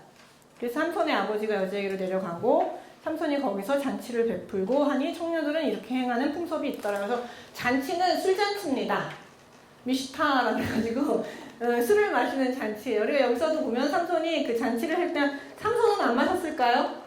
네, 마셨겠죠. 술 하면 무슨 술이겠어요? 주로 포도주겠죠. 그러니까 여기서도 삼손은 그냥 보통 사람들처럼 여기서 이제 청년들에게는 그렇게 하는 습관이 있었더라라는 것은 누구냐면 블레셋 사람들의 습관이에요. 그래서 지금 그리고 습관이 있었던 것이죠. 우리가 삼손을 보고 30명을 택하여 데려서 친구를 삼아 그와 함께 하는지라. 근데 여기서 그 30명은 누구냐면 블레셋 친구예요. 그러니까 지금 그러니까 삼손은 블레셋 땅으로 가서 딥나로 블레셋 땅으로 가서 블레셋 여자 집에서 블레셋의 풍습대로 지금 결혼 잔치를 벌이고 있고, 예, 그 다음에 블레셋 남자 30명을 자신의 신랑 들러리입니다. 이 사람들이 친구들은 신랑 들러리인데 이 사람들이 블레셋 사람들, 나중에 보시면 이제 블레셋 사람들이라는 것들이 나오는데 블레셋 사람들을 자신의 신랑 들러리로 친구 삼아서 같이 지금 잔치를 벌이고 있는 그 삼손의 모습을 보이고 있어요. 철저히 뭐 하고 싶은 거예요? 삼손은 이런 모습을 보면 블레셋화 되고 싶은 거죠. 삼손은 참 블레셋하고 되게 잘 지내고 싶어 했어요. 그래서 결혼까지 하면서 이제라고 친구하면서 술 마셔가면서 지금 같이 아주 즐겁게 보내고 있는 그런 모습을 보여주고 있어요. 그래서 삼손하고 블레셋 사이에 전혀 틈이 없는 것 같아요. 아주 딱 밀착돼서 너무나도 좋은 관계를 가지고 있습니다. 근데 이때 이렇게 너무나도 즐거운 시간에 갑자기 삼손이 엉뚱한 제안을 하나 해요. 내가 갑자기 이제 먹다가 그 사자가 떠올랐던 것 같아요. 사자하고 꿀이 떠올랐던 것 같아요. 그래서 뭐라고 얘기하냐면 내가 너희들에게 수수께끼를 하나 내겠다. 수수께끼를 내서 너희들이 맞추면 내가 너희들에게 겉옷 30벌, 속옷 30벌을 줄 텐데 주겠다. 그러나 만약에 너희가 못 맞추면 너희들이 나한테 겉옷 30벌, 속옷 30벌을 달라. 이제 이런 제안을 합니다. 그러니까 수수께끼잖아요. 그러니까 사람들이 듣고 이게 이제 잔치의 여흥으로 괜찮잖아요. 우리 하나 내기 걸면은 또 더 즐거워지죠. 특히 남자들은 내기를 걸어야 모든 일이 재밌다고 얘기를 하더라고요. 누군가가 저한테 그렇게 얘기를 해줬는데, 예, 더 즐겁자고 이제 그 수수께끼를 내기 시작합니다. 그랬더니 다 같이 좋다, 야 그거 좋은데 하면서 이제 다 호응을 해서 수수께끼를 냅니다. 근데 그 수수께끼 내용이 뭐냐 하면 먹는 자에게서 먹는 것이 나오고 강한 자에게서 단 것이 나왔느니라 라고 하면서 자기가 경험했던 사자와 꿀에 대한 이야기를 수수께끼로 냅니다.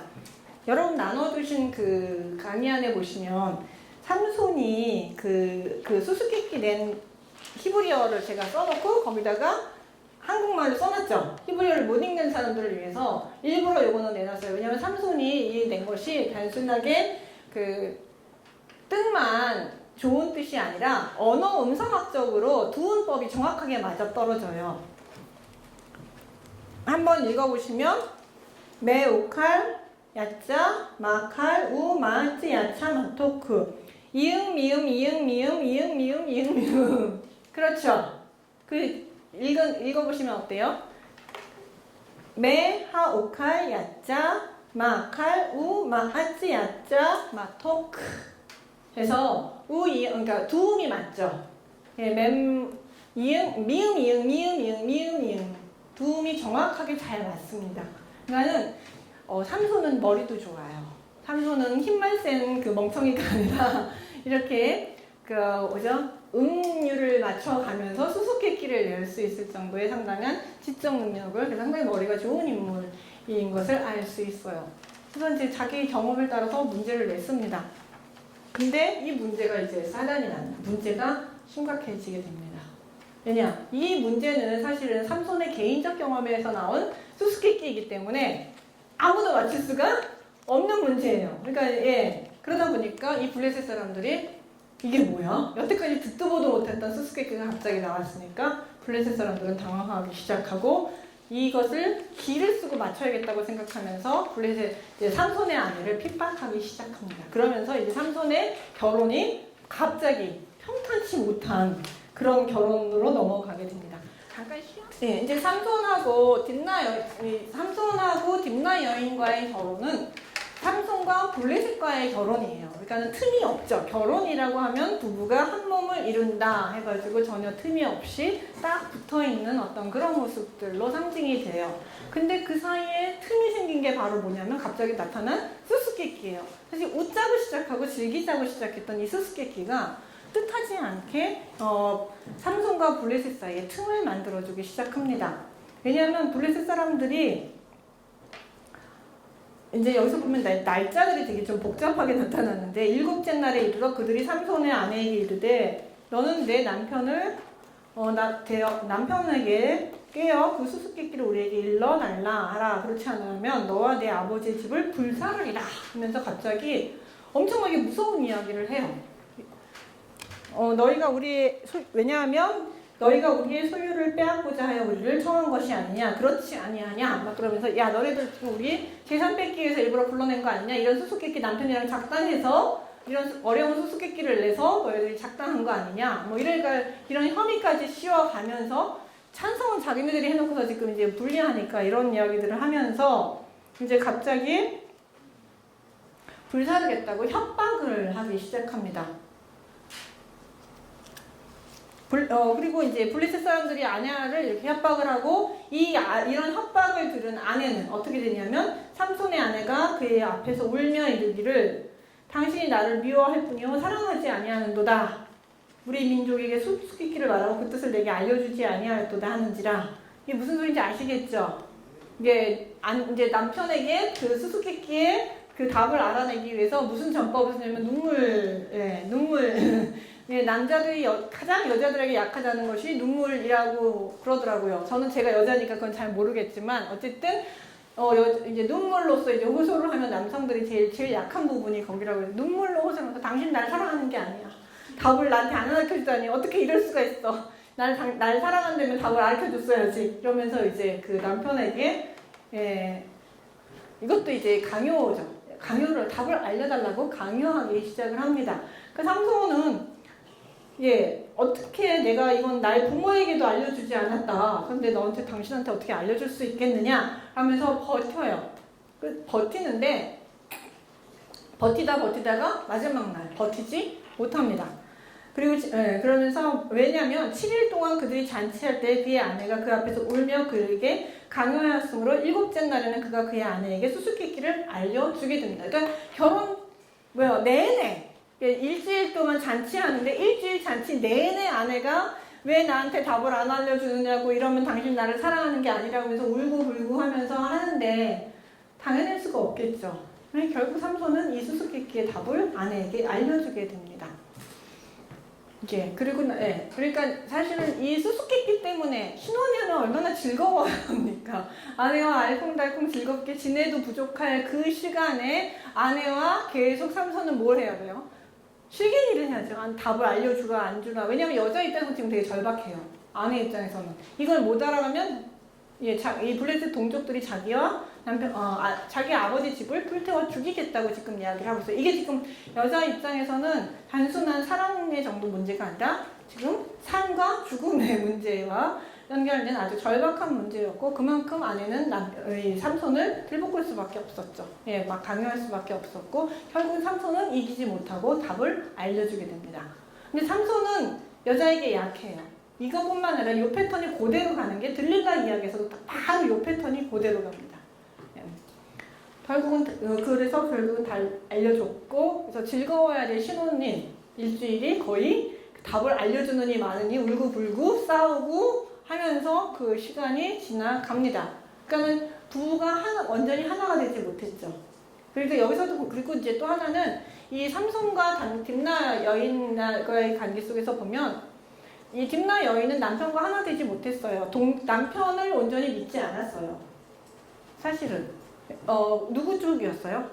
블레셋 쪽이었어요. 동족에게 답을 알려줘서, 예, 동족에게 답을 알려줘야 된다고 생각을 했어요. 왜냐하면 삼손이 정말 힘이 세고 능력이 있다는 걸 알았어. 아직 몰랐죠, 사실은. 알았었다라면 내가 그 정도는 얼마든지 물리쳐줄 수 있다고 얘기를. 사실 이만저만해서 내가 협박을 받았다. 협박을 받아서 내가 당신한테 이걸 답을 알려달라고 할 수밖에 없었다. 그러니까 나한테 답을 알려주든지 아니면 우리를 살려주든지 뭐 이런 여러 가지 의논이, 이게 이제 어떻게 보면 정말 사랑하거나 관계가 참 좋은 부부거나 애인 사이만 이런 서로 얘기를 하겠죠. 그러나 그런 얘기들을 할 수 있는 사이가 아닙니다. 왜냐하면 딥나 여자는 삼손을 믿을 수가 없었어요. 그러니까 서로 간에 어떤 경계가 다 있었던 겁니다. 그러니까 정상적인 관계가 절대 아니었습니다. 그렇기 때문에 결국 이 여자는 알아냈고 그 알아낸 것을 바로 블레셋 사람들한테 알려줍니다. 그러니까 그걸 바로 일곱째 날 이 블레셋 사람들이 마지막 날 삼손에게 와서 뭐라고 얘기하느냐 하면, 예, 먹는 건 무엇이 꿀보다 달겠으며 무엇이 사자보다 강하겠느냐라고 하면서 삼손이 냈던 그 질문에 대해서 답을 하는데, 답도 똑같이 해요. 또 삼손이 계속 뭐라고 얘기했느냐 하면 마마톡, 그러니까 마아를 했었죠. 그것처럼 여기서도 맴으로 똑같이 마마톡 쿠마데시 우메아츠 마아레 하면서 똑같은 시로 미음으로 받아서 똑같이 두음을 사용해서 대답을 합니다. 그 소리를 듣는 순간 삼손이 엄청 열받았겠죠. 뭐라고 했냐면, 나의 암소로 밭갈지 않았더라면 내 수수께를 능히 너희들은 풀지 못했을 것이다. 풀 수가 없죠. 이거는 개인적 경험에 나서 나온 수수께끼이기 때문에 풀 수가 없고, 그 소리를 듣는 순간 자신의 아내가 블레셋 사람들한테 알려주었다는 사실을 바로 깨닫게 됩니다. 그리고 나서 삼손은 너무 화를 내요. 화가 나서 그러면서 여호와의 영이 삼손에게 갑자기 확 임합니다. 갑자기 삼손이 임하게 됐고, 삼손은 아스글론으로 갑니다. 아스글론은 블레셋 도시 중에 하나예요. 블레셋의 5도시 중에 하나, 가드, 아스글론, 그다음에 딥나 여러 가지 있는데 그 중에 하나가 아스글론이거든요. 거길로 가요. 거길로 가서 그곳 사람 30명을 쳐 죽입니다. 쳐 죽이고 노력하여 수수께끼 푸는 자들에게 노을 주고 심히 놓아여 그의 아버지 집으로 올라가 버립니다. 그리고 삼손의 아내는 삼손의 친구, 그러니까 그 30명 친구에 같이 들러리 했던 그 친구에게 줘버리게 됩니다. 여기서 이제 한국말에서는 정확하게 표현이 안 돼. 여기서 이제 삼손이 갑자기 하나님의 영이 임하고 삼손이 아스글론 가서 블레셋 사람을 30명을 치잖아요. 여기서 이제 치다라는 단어를 쓰는데, 이 치다라는 단어는 이제 히브리어로는 나카라고 하는데, 이게 전문 용어에 전쟁하다. 전쟁할 때 적을 치다 할 때, 적을 전멸하다, 적을 죽이다 할 때는 전쟁할 때 쓰는 이 전문 용어입니다. 그러니까 삼손이 개인적으로 살인하다, 살인하다라는 단어를 쓰지 않고 전쟁할 때 쓰는 전쟁 용어를 쓰고, 그 다음에 그들에게서 옷을 뺏었다 할 때 노획물이라는 표현을 써요. 노획물은 어디서 나오는 거냐면 전쟁할 때 전리품을 얘기하는 것이거든요. 그러니까 여호와의 영이 그런 이제 분노한 삼손에게 그 여호와의 영이 임하면서 힘이 확 임합니다. 삼손에게 임한 여호와의 영은 인격적인 것과 관계가 없습니다. 대부분 사사기에서 나오는 여호와의 영은 인격적인 것과 관계없이 엄청난 파워, 전쟁을 수행할 수 있는 엄청난 파워를 의미를 해요. 마찬가지로 그래서 아까도 그 엄청난 파워가 임해서 사자를 찢듯이 이런 힘을 발휘했던 것처럼 이제 마찬가지로 여기서도 엄청난 힘이 삼손에게 임했고 30명을 그냥 쳐 죽이는 그런 합니다. 그래서 이게 그러니까 뭐예요? 일종의 이거는 성경상에서는 삼손 대 블레셋의 전쟁으로 보고 있습니다. 전쟁을 해서 30명을 쳤고 그래서 이겼고 그래서 거기서 노획물 30벌, 겉옷 30벌, 속옷 30벌을 얻었다. 노획물을 얻었다. 이렇게 해석을 합니다. 이게 하나님의 전법을 이제 아시겠죠? 근데 삼손은 이걸 해서 뭐예요? 개인적으로 뭐예요? 자기는 개인적으로 블레셋 사람들한테 뺏어다가 누굴 준 겁니다? 자기 그 수수께끼 맞힌 사람들한테 개인적으로 그냥 갚아주는 걸로 끝났습니다. 그렇지만 하나님은 이 삼손을 이용해서 뭐 하기 시작한 거예요? 블레셋과 전쟁을 하기 시작을 하십니다. 이게 이제 블레셋과의 전쟁이에요. 그리고 나서 화가 나서 이제 자기는 집으로 돌아가 버리고 삼손 아내의 아버지는 우리 딸이 7일 만에 소방 맞았다 생각을 하고 자신의 오르셔 본 들러리 중에 한 명에게 이제 딸을 시집을 다시 보냅니다. 이걸 보면은 근데 이것도 되게 성급해요. 여기서 보면은 사람들이 되게 성급하고 다 뭐라 그럴까요? 차분한 사람이 없어요. 그래가지고 근데 이제 성질 났던 삼손이 집을 확 가버렸던 삼손이 이제 어느 정도 기분이 뭐예요? 이제 화가 가셨습니다. 15장에 보시면 얼마 후 하면서 밀 거둘 때에 이제 가을 밀 거둘 때면 한 6월, 7월, 6월 정도 됩니다. 이때 삼손이 염소 새끼를 가지고 그의 아내에게로 찾아가 이르되, 그러니까 삼손이 이제 분이 풀렸어요. 분이 풀리고 나서 생각하니까 내가 사랑했던 그 얼굴이 다시 한 번씩 얼굴이 떠오르기 시작합니다. 그래서 이제 아내를 다시 찾으러 가야겠다. 이런 모습을 보면 삼손의 기질은 어때요?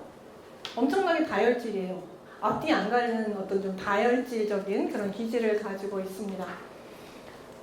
그래서 아내를 찾아갑니다. 염소 새끼 한 마리를 메고 그 화해의 제철을 취하면서 갑니다.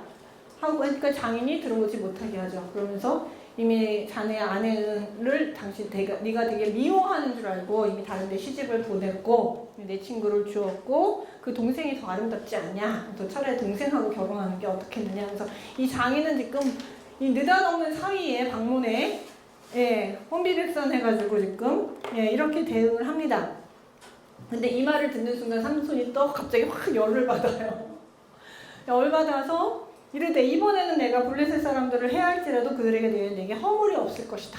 그러면서 어떻게 결혼했는데 지금 이 사태가 난 것의 원인을 누구에게 돌리느냐면 블레셋 사람들 자기 수수께끼 맞췄던 그 블레셋 사람들의 그 생각이 또다시 나는 겁니다. 열받았어요. 그래서 뭐 하냐면 이때 제일 사사기 중에서 성경 중에서 제일 재밌는 장면 같아요. 이거는 영화로 찍었을 때 제일 여우 300마리를 잡아요. 또 근데 여우라고 하기도 하고 자칼이라고 하기도 합니다. 왜냐면 이 팔레스틴 지역에는 자칼이 많았다고 해요. 그래서 자칼 300마리를 잡아서 일단 300마리 잡는 것도 보통 일은 아닙니다. 보통 다 잡아서 꼬리를 묶어요. 2마리씩 해가지고 꼬리를 묶습니다. 꼬리를 묶어서 그 꼬리 사이에다가 회를 둡니다. 어떤 건지 아시겠죠? 이렇게 여우가 2마리 있으면 꼬리가 이렇게 있으면 이 꼬리를 둘이 묶고 이 사이에다가 이제 불을 붙여놓는 것이죠.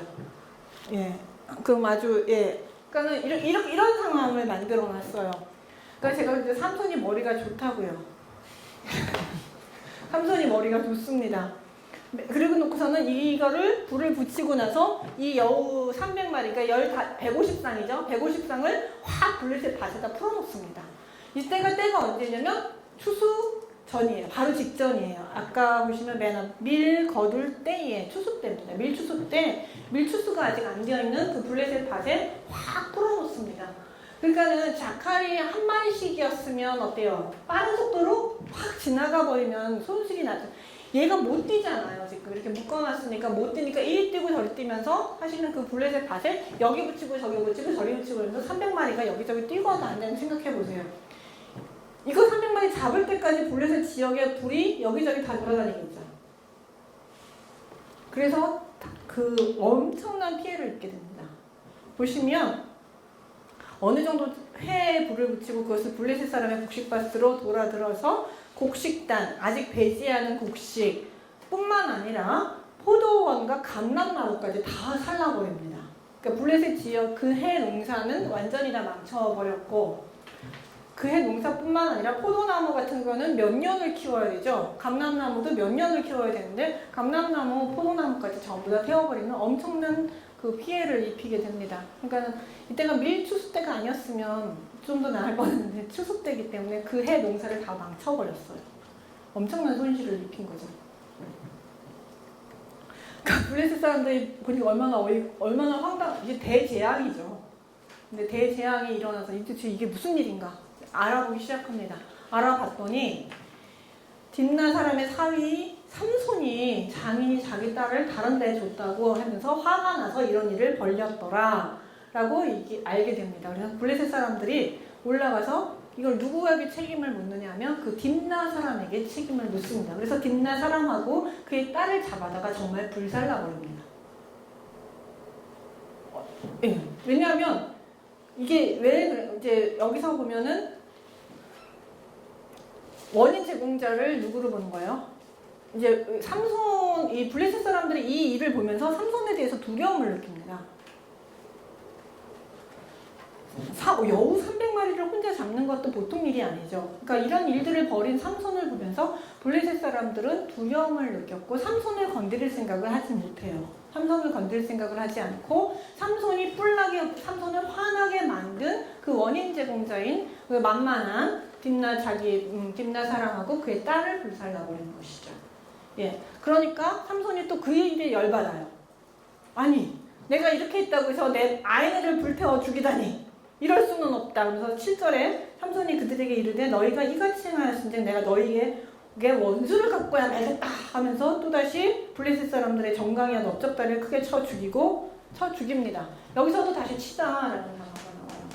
그래서 또다시 블레셋 사람들과 전쟁을 해서 크게 쳐서 죽입니다. 사람들을 명령하고 쳐서 죽입니다. 여기서는 이제 얼마를 죽였는지 몰라요. 그러니까 지금 사태가 점점 심각해지고 있죠. 결혼부터 시작해서 수수께끼 그것이 별거 아니었는데 점점 뭐예요? 블레셋과 그 삼손 사이에 점점 틈이 생기면서 점점 블레셋과 삼손 사이의 전쟁이 점점 커지고 있어요. 그래서 블레셋 사람들을 대놓고 이제 죽이기 시작합니다. 그 전까지는 대놓고 죽이지는 않았어요. 근데 이제 대놓고 삼손이 블레셋 사람들을 죽이기 시작합니다. 이제 삼손이 막 도대체 삼손은 어떻게 어디로 튈지 알 수 없는 공이 돼버렸어요. 이제 삼손 성질만 건드리면 언제 어디서 블레셋 사람을 칠지 알 수 없는 그런 공이 돼버렸어요. 이게 처치곤란이에요. 그러니까 블레셋 사람들이 생각해낸 게 야, 우리 손으로 저걸 잡으러 갔다가는 우리가 도대체 삼손을 당해낼 재간이 없는 거죠. 그래서 이 사람들이 생각해낸 방법이 뭐냐면 EEJE죠. 내 손을 안 더럽히고 저 삼손을 잡자라고 해서 군대를 이끌고 어디로 가느냐면 블레셋 사람들이 유다에게 진을 칩니다. 여기에 보면 아까 제가 그림에서 잠깐 보여드렸듯이 유다는 그 단지파하고 붙어 있어요. 멀지 않아요. 그래서 삼손이 살던 지역하고 사실 뭐 그렇게 먼 곳에 있지 않습니다. 그래서 있고, 그러니까 이쪽이 유다고 여기 단이고 여기가 블레셋이거든요. 그러니까 이쪽으로 와서 진을 친 거죠. 이쪽에 와서 진을 치고 유다 쪽에 와서 진 치면서 진을 쳤습니다. 군사들을 다 끌고 와서 진을 쳤어요. 그러니까 레히라는 곳에서 가득합니다. 레히라는 곳은 사실은 그 한 더미인가 두 더미인가 할 때 그 더미라는 곳인데 어쨌든 레히라는 곳에 와서 가득합니다. 유다 사람들, 그러니까 이 블레셋 사람들이 갑자기 이렇게 군사들을 이끌고 쫙 오니까 유다 사람들이 되게 당황을 합니다. 당황을 해서 찾아가서 너희가 왜 왔냐? 너희가 우리를 왜 치러 왔느냐?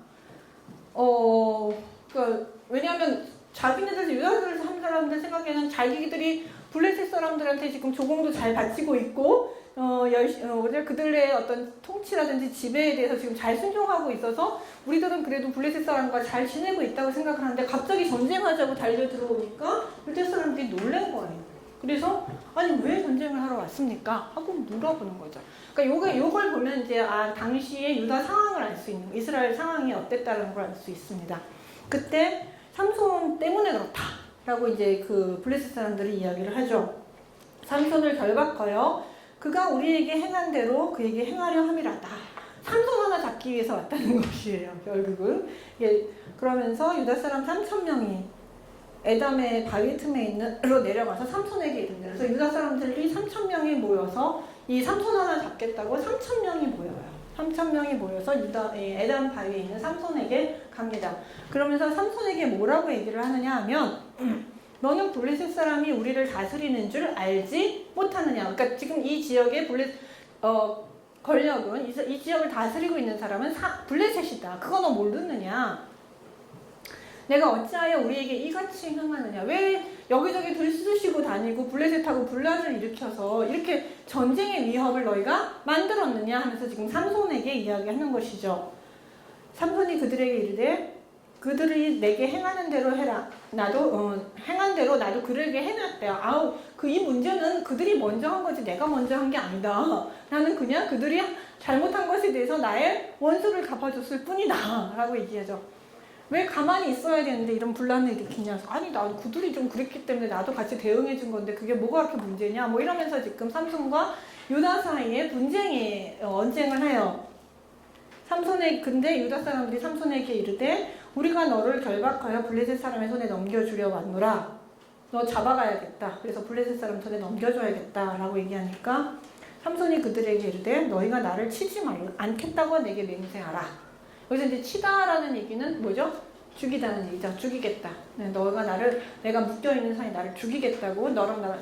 그러면 이제 만약에 치게 되면 어떻게 돼요? 동족끼리 싸워야 되죠. 삼손 입장에서는 되게 이러지도 저러지도 하기 어려운 상황이에요. 엄청난 힘을 갖고 있기 때문에 3,000명, 유다 사람 3,000명 정도는 얼마든지 감당이 돼요. 삼손 입장에서는. 조금 어려울 수도 있겠지만 어쨌든 아주 불가능한 도망가는 정도에서, 그러니까 다 죽여버리지 않고 도망가는 정도는 충분히 가능하지만 그 사이에서 동족인 유다 사람을 죽여야 되는 그 부분은 그것까지는 다 살리면서까지 도망갈 수 있는 거는 할 수가 없는 입장이거든요. 그러니까 삼손 입장에서는 되게 난감한 거죠. 그러니까 나를 공격하지 않으면, 삼손 입장에서는 그래요. 너희들이 나를 공격하지 않으면 나도 너희들을 공격하지 않을 테니까 나를 공격하지가 않고 죽이려고 나한테 공격하지만 않으면 내가 얌전히 가겠다. 이렇게 이야기를 합니다.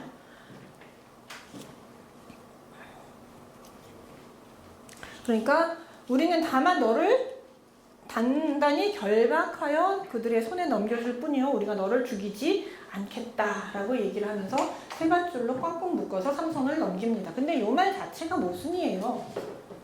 삼손 자체가 자기 손으로 죽이지 않는 것 뿐이지. 삼손을 꽁꽁 묶어서 블레셋 사람들한테 넘기면 블레셋 사람들이 삼손을 어떻게 할까요? 결국은 죽이겠죠. 그러니까 겨우 블레셋 사람들이 삼손을 잡는 이유는 뭐예요? 잡아 죽이겠다는 거지 삼손을 자기 편으로 만들겠다는 의미는 절대 아니잖아요. 그러니까 이거는 그냥 뭐예요? 내 손으로 죽이지 않고 남의 손에 넘겨서 죽이겠다 이런 의미인 거죠. 그러니까 지금 여기서 보시면 블레셋 사람도 그렇고 그 이스라엘 사람도 그렇고 전부 자기 손으로 뭔가 하려고 하지는 않고 다 남의 손에 뭔가 일들을 진행시키고 있고 남의 손. 아까도 그랬죠. 여기서부터 이제 블레셋 사람들이 항상 쓰는 수법이 남의 손을 빌리는 겁니다. 왜냐면 지금도 그러니까 삼손의 무서움을 안 다음부터 블레셋 사람들은 절대 자기 손으로 직접 삼손을 죽이려고 하지 않아요. 여기서도 지금 유다를 통해서 삼손을 잡으려고 했고요. 다음 주에 나오는 들릴라에서도 보시면 블레셋 사람을 삼손을 들릴라 손으로 잡으려고 했지 절대 자기들이 먼저 가서 잡으려고 적극적으로 나서지 않습니다. 왜냐하면 삼손에 대한 두려움은 누가 제일 잘하느냐면 블레셋 사람들이 제일 잘한다는 거예요. 이게 참 아이러니해요. 그러니까 요 장면 자체가 유다 사람들이 삼손을 꽁꽁 묶어서 블레셋 사람의 손에 넘기는 요 장면 자체가 엄청난 아이러니를 갖고 있습니다. 블레셋 사람들이 왜 유다에 와서 이렇게 했느냐? 삼손의 엄청난 능력을 봤거든요. 엄청난 파워를 봤거든요. 그러니까 우리가 저거 삼손 건드렸다가는 어떻게 되겠어요? 사실 진치고 와서 전쟁하자고 생각하면 전쟁할 수 있겠죠. 근데 삼손 하나 잡으려니까 엄청난 그 전력 손실이 예상이 돼요. 못해도 몇해도 100명은 죽일 것 같고 그 정도는 충분히 죽일 수 있을 것 같으니까 이렇게 큰 손실을 내서 엄청난 능력을 가지고 있는 삼손을 잡는 것은 우리에게 너무 큰 손실이 있으니까 유다 손을 남의 손을 빌려서 우리가 삼손을 잡는 게 훨씬 좋겠다라고 생각을 할 거예요. 근데 거꾸로 유다 사람들은 아무 생각 없이 블레셋에게 삼손을 넘긴 거는 오히려 유다 사람들이 삼손의 능력을 모른 거죠. 생각해보세요. 삼손의 능력을 알았다라면 3,000명이나 왔어요.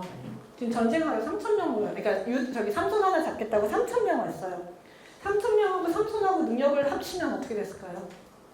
3,000명과 삼손의 능력을 딱 합쳤다면, 둘이 딱 결탁을 했다면, 앞에서 삼손이 다 치고 뒤에서 유다 3,000명이 쫙 받쳐주면 블레셋 지금 온 사람들 전쟁은 충분히 할 수 있겠죠. 그러다가 왜냐면 이제 전체적으로 보면 블레셋보다는 어디 인구가 훨씬 많느냐 하면 이스라엘 인구가 훨씬 많습니다. 물론 이제 무기 면에 있어서는 이스라엘은 청동기이고 블레셋은 철기 문화예요. 그러니까 문명사적으로는 조금 블레셋이 훨씬 강하지만 인구 면에 있어서는 이스라엘이 훨씬 세거든요. 그렇기 때문에 많거든요. 그러니까는 이참에 다 모아서 우리 블레셋 한번 치자라고 삼손을 중심으로 해서 엄청난 뛰어난 영웅이 하나 있으니까 그를 중심으로 해서 쫙 모이면 충분히 가능하잖아요.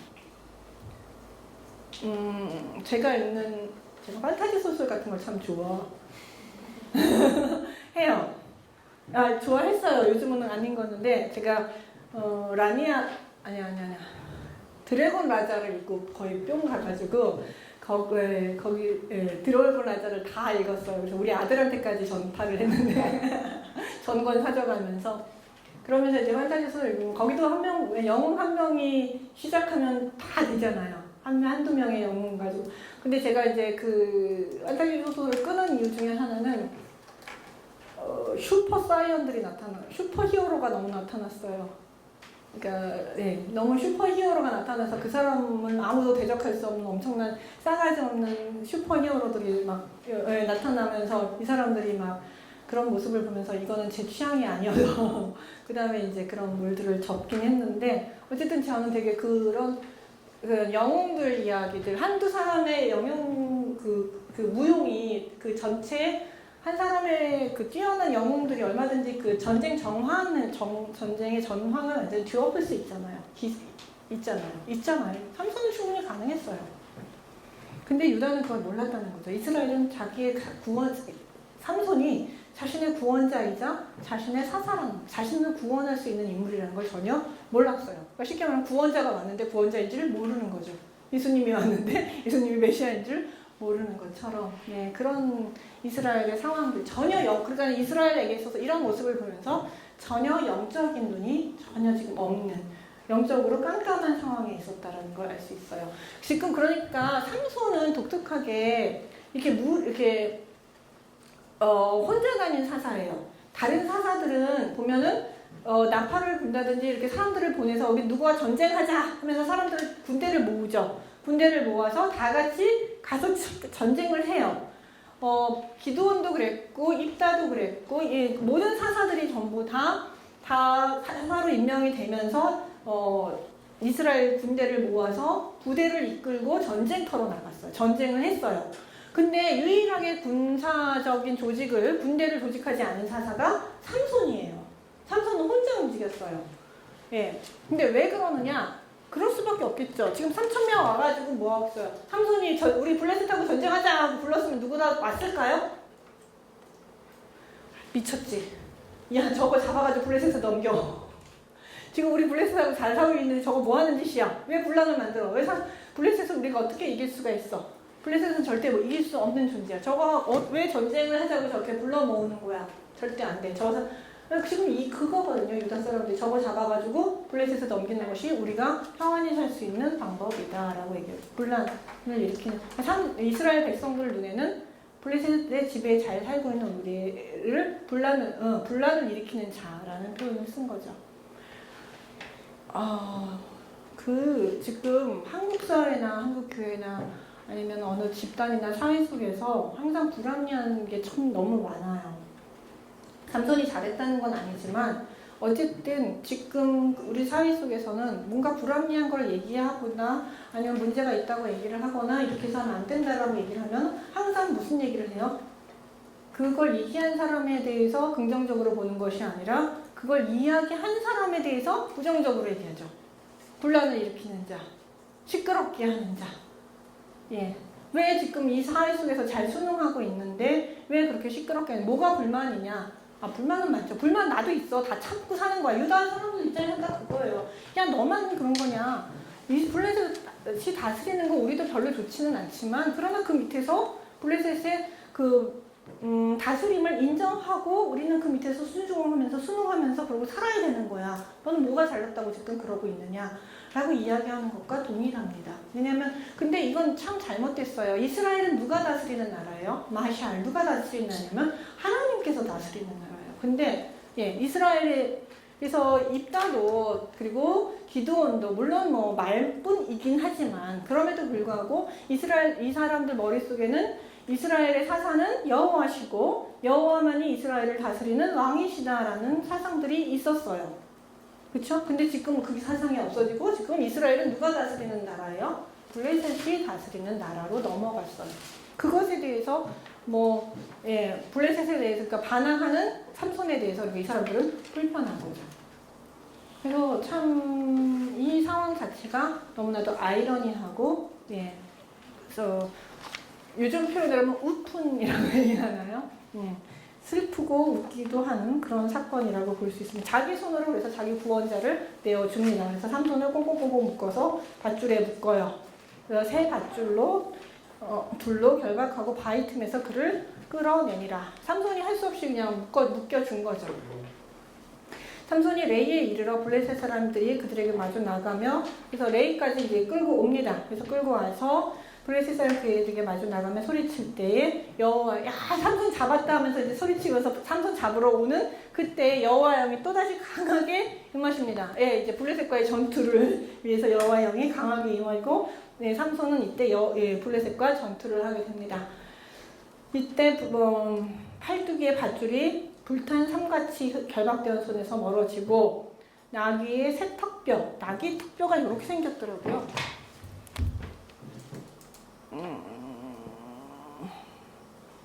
요런 식으로 생겼더라고요.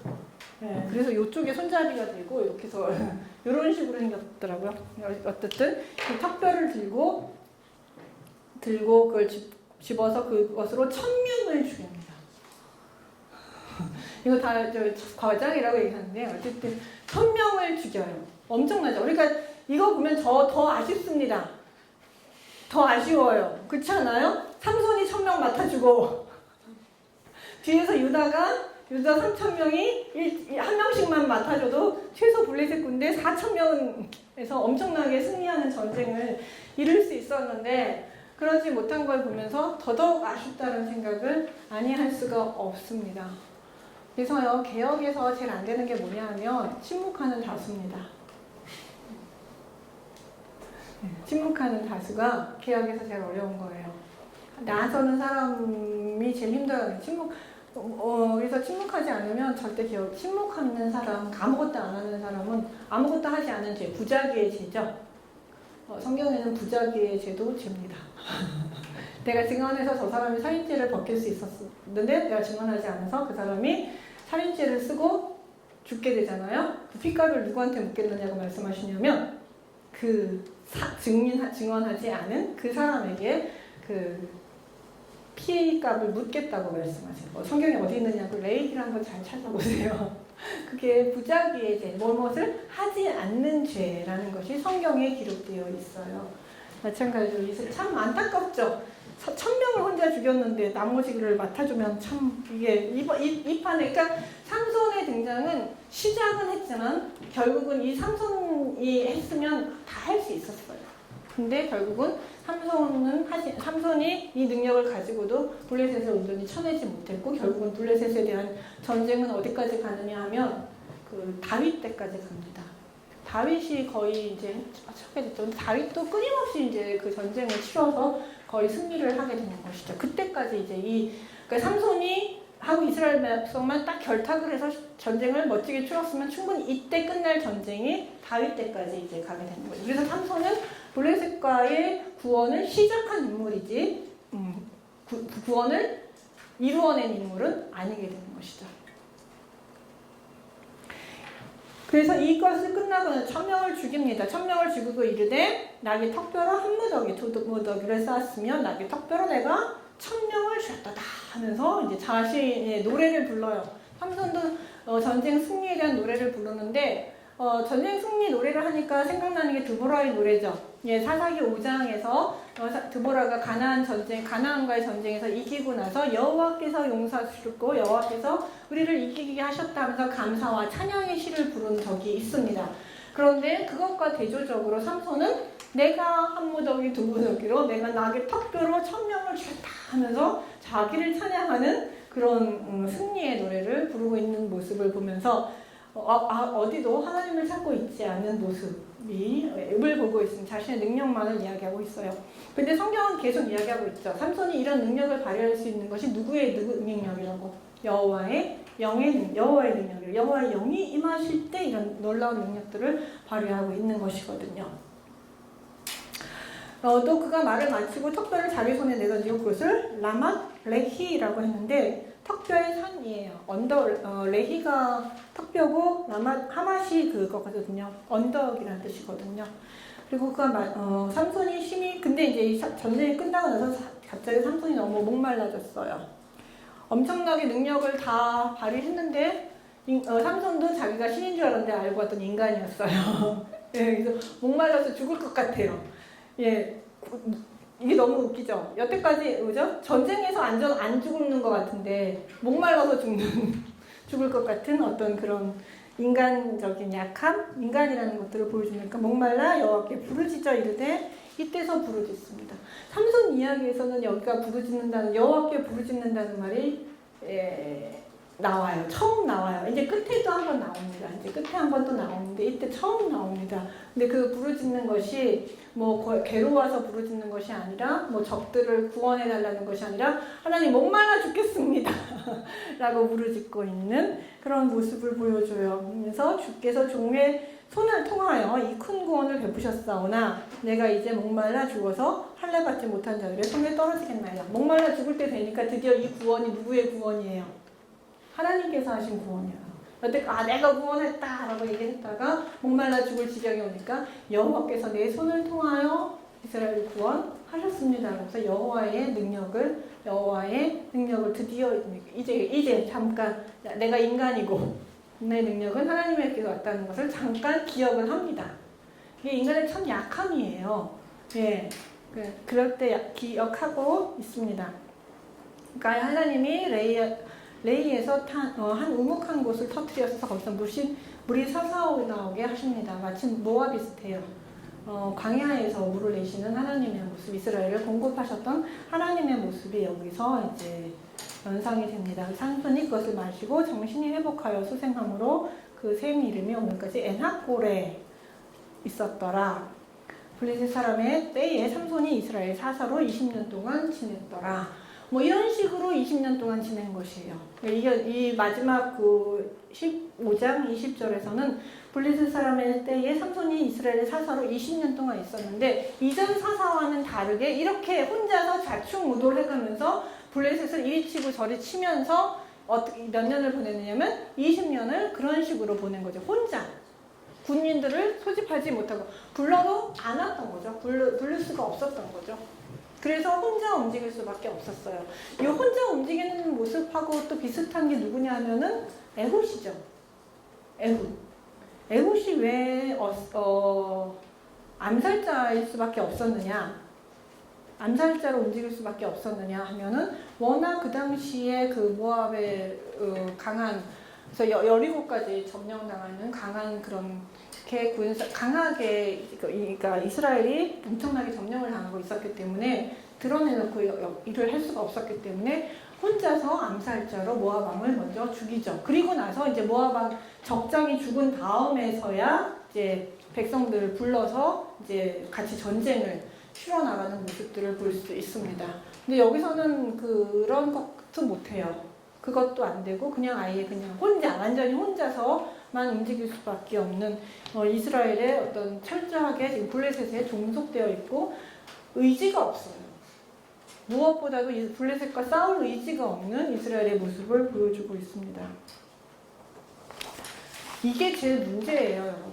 암만 능력이 뛰어난 영적인 사람을 보내주고 암만 뛰어난 능력이 있는 사람을 보내주셔도 하나님이 삼손 같은 사사를 보내주셔도 그를 따라서 같이 움직여주는 그 백성들이 없으면, 그렇게 해야겠다는 의지가 없으면 하나님의 백성으로서 사실 이 모습은 정말 잘못된 겁니다. 왜냐하면 가나안 땅은 신학적으로 가나안 땅은 누구 땅이에요? 그냥 하나님이 이스라엘에게 주신 땅입니다. 그래서 가나안 땅에 있는 그 블레셋 사람들이라든지 다른 민족들은 하나님 분명히 싸워서 이겨야 될 존재입니다. 사사기 1장, 2장에서 보시면 1장에서 특히 어디는 점령하였고 어디는 점령하지 못하였다, 점령하지 못하였다는 이야기가 나올 때 그 점령과 점령하지 못한 것은 무슨 차이냐? 신앙의 차이였죠. 믿음의 차이였죠.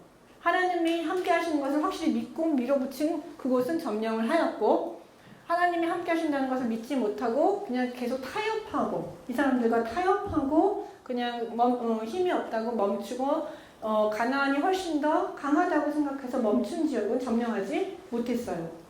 그래서 점령한 것과 점령하지 못한 것은 하나님을 온전히 신뢰했고 해서 전쟁을 치렀느냐 치르지 못했느냐의 그 차이를 나타내는 것이거든요. 그렇기 때문에 지금 이스라엘 백성들이 가나안 땅에서 전쟁을 더 이상 하지 않고 블레셋을 몰아내려고 하지 않는 것은 더 이상 이 땅을 하나님의 나라로 만들어낼 의지가 없다는 것과 동일합니다. 그러니까 싸워야 해요. 하나님의 나라와 어울리지 않는 것들이 있으면 그것은 강하게 싸워야 하고 싸울 의지가 있어야 합니다.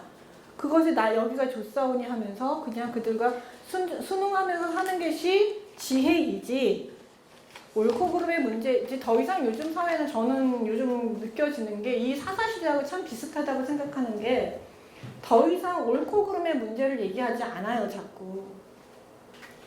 무엇이 옳은지 그른지를 고민하지 않고 어떻게 하면 이건 정치적인 얘기고 이건 정치적으로 어떻게 하면 이렇게 정치적으로 해결을 하려고 얘기를 해요. 왜냐면 옳고 그름의 문제를 얘기하면 스트레이트로 쫙 가면서 이게 좀 어려워요. 왜냐면은 걸리는 사람들이 되게 많고 반대하는 사람도 있고 이게 되게 힘든 문제거든요. 근데 정치적으로 이렇게 하면은 별로 다칠 것 같지는 않은데 어느새 길이 이렇게 삐뚤어져 있어요. 그리고 똑바로 못 가요. 그런데 똑바로 가려고 하면 되게 어려워요. 그렇기 때문에 요즘은 교회도 그렇고 모든 사회나 이런 데서도 그 옳고 그름의 문제를 더 이상 얘기하고 하지 않고 자꾸 좀 정치적으로 지혜롭게 해결하자라는 방향으로 자꾸 가고 있는데, 그것이 바로 본질을 훼손하는 가장 결정적인 이유들이 됩니다. 그리고 또 하나는 삼손이 하나님께 기도를 찾긴 하죠. 근데 언제 찾아요? 개인적 필요 때. 이게 우리 교회의 모습하고 참 비슷해요. 우리들하고 참 많이 비슷해요. 예, 모든 일들은 자기가 다 하고 영광을 자기가 다 차지하고 있다가 하나님이 또 여러 가지 일들을 해주셨으면 참 그 영광은 나 혼자 내가 다 했다 하면서 하죠. 그래서 요즘 페북에 그 김관성 목사님인가 보셨어요? 저기 간증 좀 조심하라고. 간증할 때 좀 조심해야 된다고 얘기하는데, 간증이 저도 그 생각을 했거든요. 제가 한번 옛날에 제가 왜 신학을 했는가에 대한 글을 한번 쓴 적이 있어요. 근데 쓰다 보니까 쓰고 이제 책이 있습니다. 책이 있는데 쓰고 나서 제가 내린 결론은 다시는 이런 걸 쓰지 말아야겠다는 생각을 했어요. 왜냐면 이게 쓰다 보니까 자기 자산처럼 보여요. 그래서 이거는 좀 아닌 것 같다. 그래서 내가 다시는 이런 글을 쓰지 말아야지 라는 생각을 제가 한 적이 있습니다. 마찬가지로 우리 인간이 하다 보면 하나님께서 다 하셨다라고 얘기하지만 어느 부분에서도 많은 부분에서 간증은 내가 어떻게 했는가에 대한 이야기를 많이 할 수밖에 없는 부분들이 있어요. 근데 그 부분들을 말을 할 때 참 조심해야 된다는 것이 있고, 그 다음에 그러다가 하다가 어려울 때만 하나님을 부르죠. 기도할 때. 네, 그리고 삼손은 참 기도를 2번 해요. 삼손은 2번 기도를 해요. 사사기에서. 근데 2번 다 아주 개인적인 문제를 기도를 해요. 첫 번째, 물 달라고 기도하고, 2번째, 내 원수를 갚게 해달라고 기도를 하게 됩니다. 우리가 기도가 지금 삼손에게 있어서 사사잖아요. 사사로서 기도 제목이 이스라엘을 위해서 할 기도가 참 많죠. 부르짖을 게 참 많은데 구원해 주십시오 하면서 하나님께 부르짖을 내용들이 너무나도 많은데 그런 내용들에 대해서 전혀 부르짖지 않고 그냥 하나님께 부르짖는 내용이 물 주십시오. 목말라 죽지 않게 해주십시오. 이러면서 기도하고 있는 우리가 한국 사회나 여러 가지 교회나 여러 가지 어려움들에 대해서 우리가 기도하지 않고 전적으로 나의 개인적인 문제만을 놓고 기도하는 모습이 삼손의 모습과 참 비슷하다는 생각을 합니다. 여러분들은 어떻게 하시는지 모르겠어요. 저도 기도하다 보면 제 경우가 그래요. 자꾸 내 개인적인 문제만을 기도하게 되지 좀 사회적이고 여러 가지 이슈가 되거나 내가 정말 내 기도가 필요한 어려운 약자들을 위해서 참 기도가 잘 안 돼요. 이게 습관이 안 돼서 그랬던 것 같아요.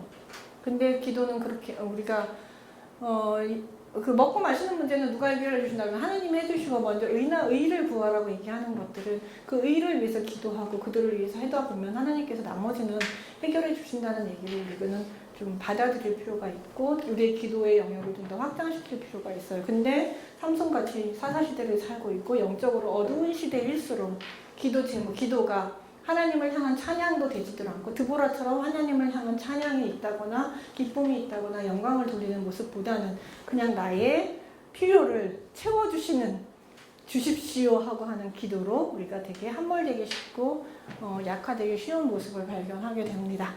이렇게 해서 하나님은 분명히 삼손을 사사로 세우시고 하나님의 영으로 인도해서 이스라엘 지금 어때요? 이 정도 되니까 블레셋과 삼손 사이는 상당히 거리가 생겼죠. 틈이 많이 벌어졌죠. 함께 결합하고 싶었던 삼손의 의정과는 상관없이 하나님께서 틈을 샥 벌려놓으셨어요. 근데 삼손은 다시 이 틈을 메우고 싶어 해요.